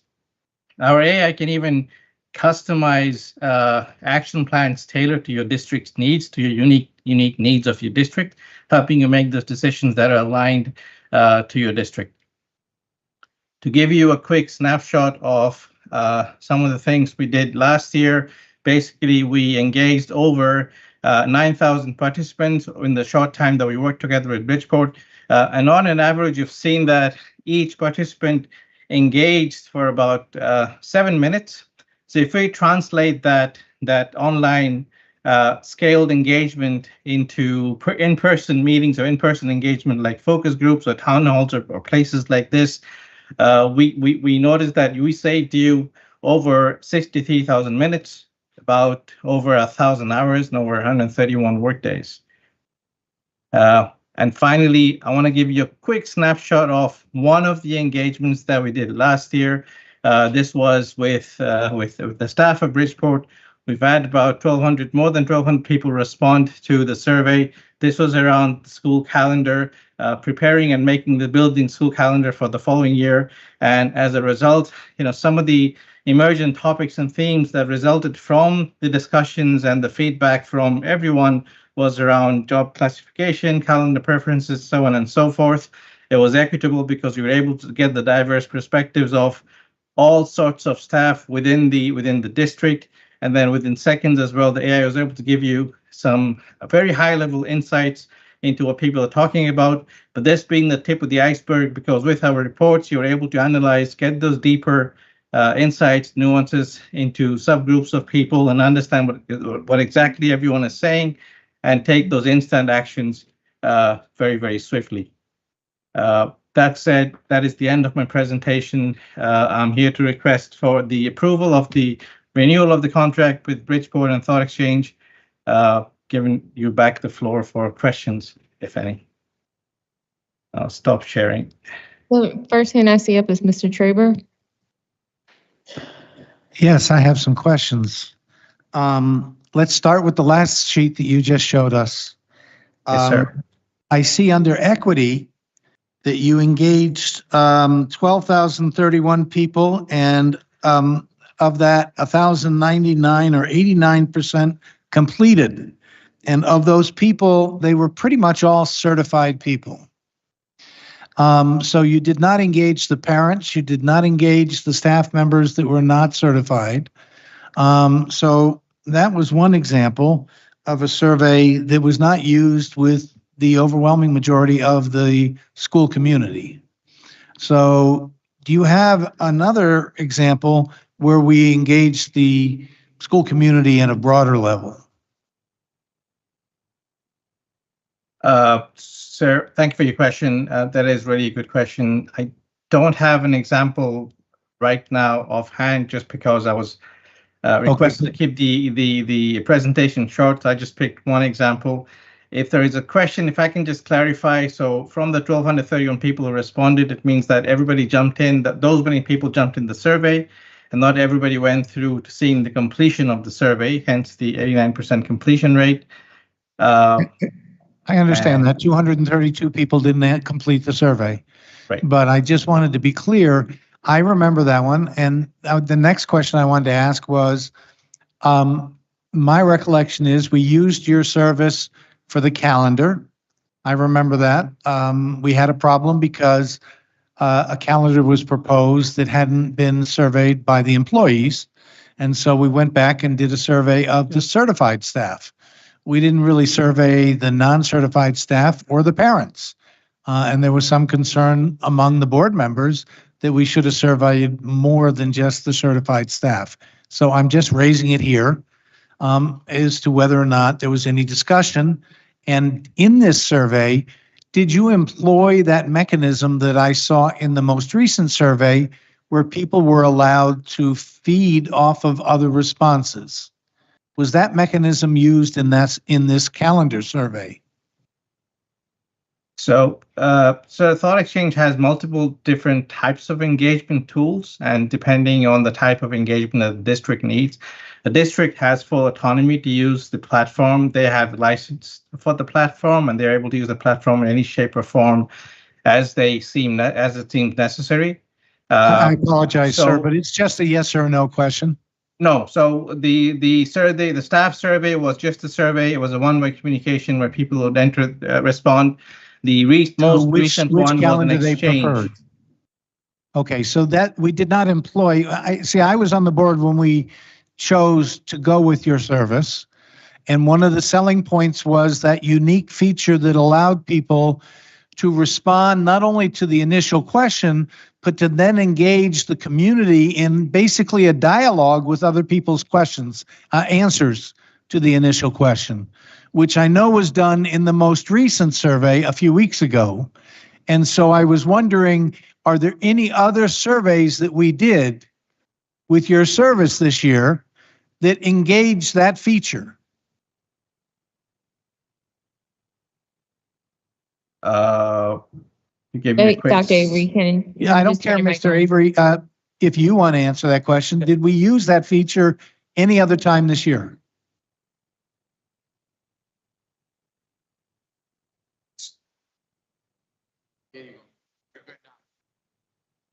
Yeah. Okay. Sorry about that. I said, I'm not 100% sure if we use that feature. What we've tried to do is try to figure out the use of the different types of surveys that we can use with Thought Exchange to see which one works best for different scenarios. We've done a survey of, where campuses use it to kind of get the campus climate surveys. We've done one with special education, but that one you haven't. That one, the one we used just recently, right? I wanted to get the feedback from families, and I understand. So I'm just trying to get I saw the report in the committee meeting, and I didn't feel like I understood how we've used it yet this year. Okay. And I know that when we saw the initial presentation, Yes, Ms. sir. Perez and myself and Ms. Brown were on the committee that saw the initial presentation and what it was capable of doing, and yet I didn't feel like we really saw the chops being used this year. So I was trying to see if I had missed something or if I hadn't. No. So I just sort of wanted, otherwise it seemed like that calendar survey was a pretty mundane survey. Just do you like A, B, or C? And so I wanted to see if we'd used its features in some other way that I just was unaware of. So if I could just, let me give you and then you can give me a more broad answer, Sure. Mr. Avery.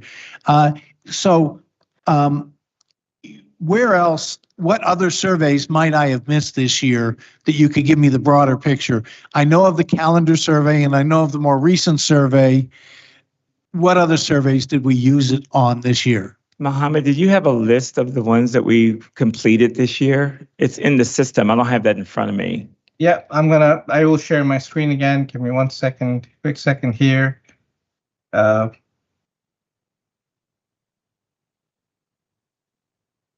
Need to find the Thought Exchange. Can I confirm everyone's seeing my screen? No, can't see it. You can't really see it, but you may want to just, Can you enlarge it? what is the total number of surveys that we completed? The types of surveys that were completed? Okay, I can just read them out here. Then, so that'd be great. basically, That'd be fine. That's Dr. fine. Avery. So we did, as an example, I'll go from the end. We did the winter convocation survey. That was an exchange that was launched last year, early in the year. And then obviously winter convocation survey, did he say? that was an exchange where we had everyone could see each other's thoughts, and it was a discussion, two-way communication as opposed to a single way. That was early this year. What we was had the date on that? that was the 10th of January, sir. And how many people? We engaged about 148 people in that survey. Okay, thank you. Following that, there was the original school calendar survey. Yeah. And then there were in campus called the campus relay survey. This happened within schools. And there are quite a few here. Campus relay. This is in school, the school survey. And then we had the second school calendar survey in March. That was in March. Followed by, we had again school reception survey. That was a small one, and then a high quality instruction walkthrough form that's used by administrators within schools. It's a walkthrough form they use to assess classrooms. We had a couple of those as well. And then there was an academic perception survey, which was a massive one, which is also in schools, students, about more than 3,000 students. And then we had some smaller surveys within the district with smaller groups. So as an example, a high school counselor listening session, elementary counselor listening session. We had another SEL survey that happened within schools as well. That was a small one as well. And then we had other small leadership surveys. There was a special education survey that was in June in the summer. And then the biggest one after that, there was also something called an iDelegate survey, some more high school principal surveys used by principals. And then the more recent one was the recent convocation. That was an exchange, again, a collaboration between people. So back and forth discussion. And then there was another teacher staff survey recently. This is the most recent one around meeting time preferences. And currently, as of right now, I'm working with the the new communications director with her comms plan and the communications audit. That's going to be happening later on in the fall. And I'm also working with the SEL director and the assistant superintendent to develop and implement the two climate surveys school-wide across the district that is run every year as per the state of Connecticut mandate. I'm working with them to launch those surveys. I think the pre and post survey, the first one in the fall in October, the second one sometime in the spring. That's what's happening right now, in addition to other plans for future engagements across the board to Dr. Avery's point with the schools and with other community members. I hope that answers the question. It gives me an idea. So how many surveys was that? So engagements active and completed up until this is up until last month. We had 33 completed so far, about 9,000 plus participants, and this is mostly within the school districts. When I say that, I mean it's mostly within a select group of students and staff. That is just for the first year, and this is just for the last, I would say, just 6 months, because it really started working with the engagements in January. That was the first one, and then the biggest one closer to June, and then the recent one right now. So that would just kind of, I would say, tip of the iceberg. The plan that we have now, I think, would double the numbers that you see today on this. I'm sorry, I couldn't share, the screen is not being shared, that you're hearing about today. Next year is when we'll get our hands dirty in there, and hopefully the intent is to double that number and more, and getting into schools as well. And my last question is, there is no dollar figure attached to this agenda? Oh, I thought that was attached. Point of information. I'm sorry, it's a question I'm asking. Oh, you have it? Yes, the contract was not in this packet. It was in the committee packet. All we got was a little. Yeah. That's all you got. But I did see the contract in the committee packet. Is it the same contract? It's the same contract. Okay, so it's in I the think they committee. just failed to get that piece in. But the board didn't get it. It's on, well, the board did get it in the committee packet. So all the board has it in the I didn't committee get the packet. committee packet. It's in our portal. So point of, It's got to be in the point, packet. just point of information, anything that's permitted in any of our committees is open and available to all board members to review. So I'm not if required there's, to review if it. there's anything, and all the action items are from just the policy, personnel and committees and contracts committee. I'm not So required to review if- it. No, I'm not. all board members should Yeah, have I'm not. access to it. And if that was an issue, please bring it up to IT because you should have had that authorization for your entire tenure on the board. Madam Chair, I would like to So I emphasize. asked the question, am I going to get an answer? Or are you just going to tell me I should have looked at it in No, your no, no. committee, which I'm I'm not. not going to tell you that, but I will say Right, that if thank we you. need to provide you the whole full board with a contract, we have a little bit of time to get that done. So I'm, Could you just tell me open how to much it is? providing, that full contract and presentation to the board. But I do want to emphasize that one of the things that this board is leaning on administration to do is to communicate to our families and community. This is a way that we're looking at doing. There's several communication opportunities that we would like to engage Start Exchange with in order to get you that information. But if we need to pause and get everything to you so that you can review, I'm okay with doing that as well, Madam Chair. Okay. Ms. Perez had her hands up. Could I just get It was an answer? currently 62,475. It was this past year was used only at the district level. So central office was the one sending out surveys from what I Yes, understand. we sent most of the surveys out. Some of the principals used a little bit for their campus input, a little bit, but we want to extend that out to not only principals, but the board can send surveys out if they choose to do that. Administration, superintendent, we're going to do a lot more of those too. We have facility studies coming out. We have demographic studies that we're going to try to engage community with. There's a lot more opportunities, I think, with a tool like this that we can get a lot of input from our community. We can even send survey out about, what we've done for security and things of that nature as well. Give us a chance to be able to do that. The tool is wonderful. I mean, I was very impressed with it myself as the first-time user this year. I've used it for the first time a couple of times myself. So again, if we need to pause, that's okay. We can do that. But I think it's something that I would like the board to consider because we have a lot more things that we need to get front-facing to the community, and this is a great way to do it. Okay. Yeah. And was the first year meant to just be district level so you can get a feel for it? Is that Yes, what we're doing? yes, Then now it's opening up to the schools. We're hopefully going to have surveys. And remember, all the we've time. had two communications, individuals to take on communications in the district. We have a new person in now that hasn't have to learn the Start Exchange all over again. I've pushed it out a couple of times to different principals in the building, in our buildings to grab hold of. Some of the district staff, academics have done a couple of them, special ed has done some. So again, it's just a matter of just having more access to it and training to get more people to use it. I think it's going to be a good tool for us moving forward. I think you'll be pleasantly surprised on what we can do with it as long as we kind of train the necessary staff to get it done. So I have one more. And just as a point of clarification, I understand what Mr. Traber was saying.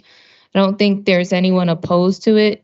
It was in the committee packet, but it wasn't in the regular board packet. Yes. And so at this time, I would entertain a motion to table it to the next regular board meeting to be, as long as we get the full copy. And well, now we know it's in the committee packet, but So moved. just in case it'll be presented to the full board. It's been moved by Ms. Perez. Is there a second?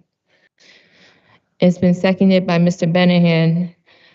All right, the maker of the motion has the opportunity to speak first. Ms. Perez, is there anything regarding tabling to the next regular board meeting? No. Okay. So we're now in debate regarding just tabling this. The first hand I see up is Mr. Medina. No. Okay. Oh, okay.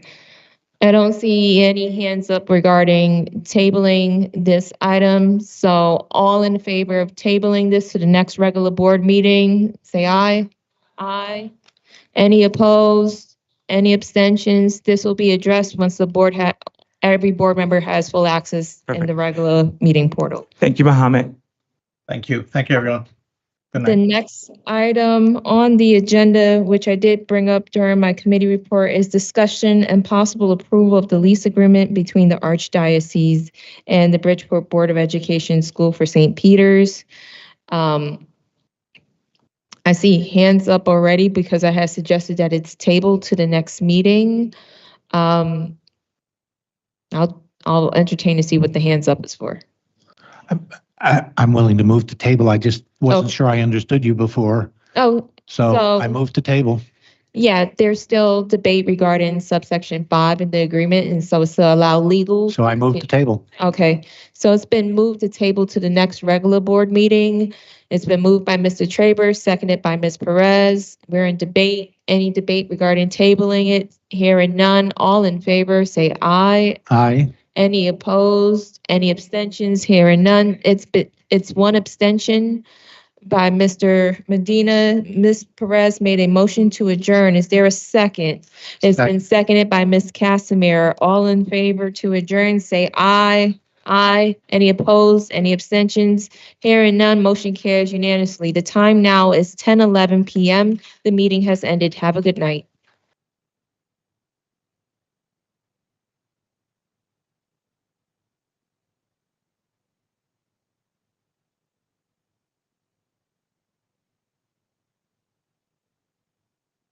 you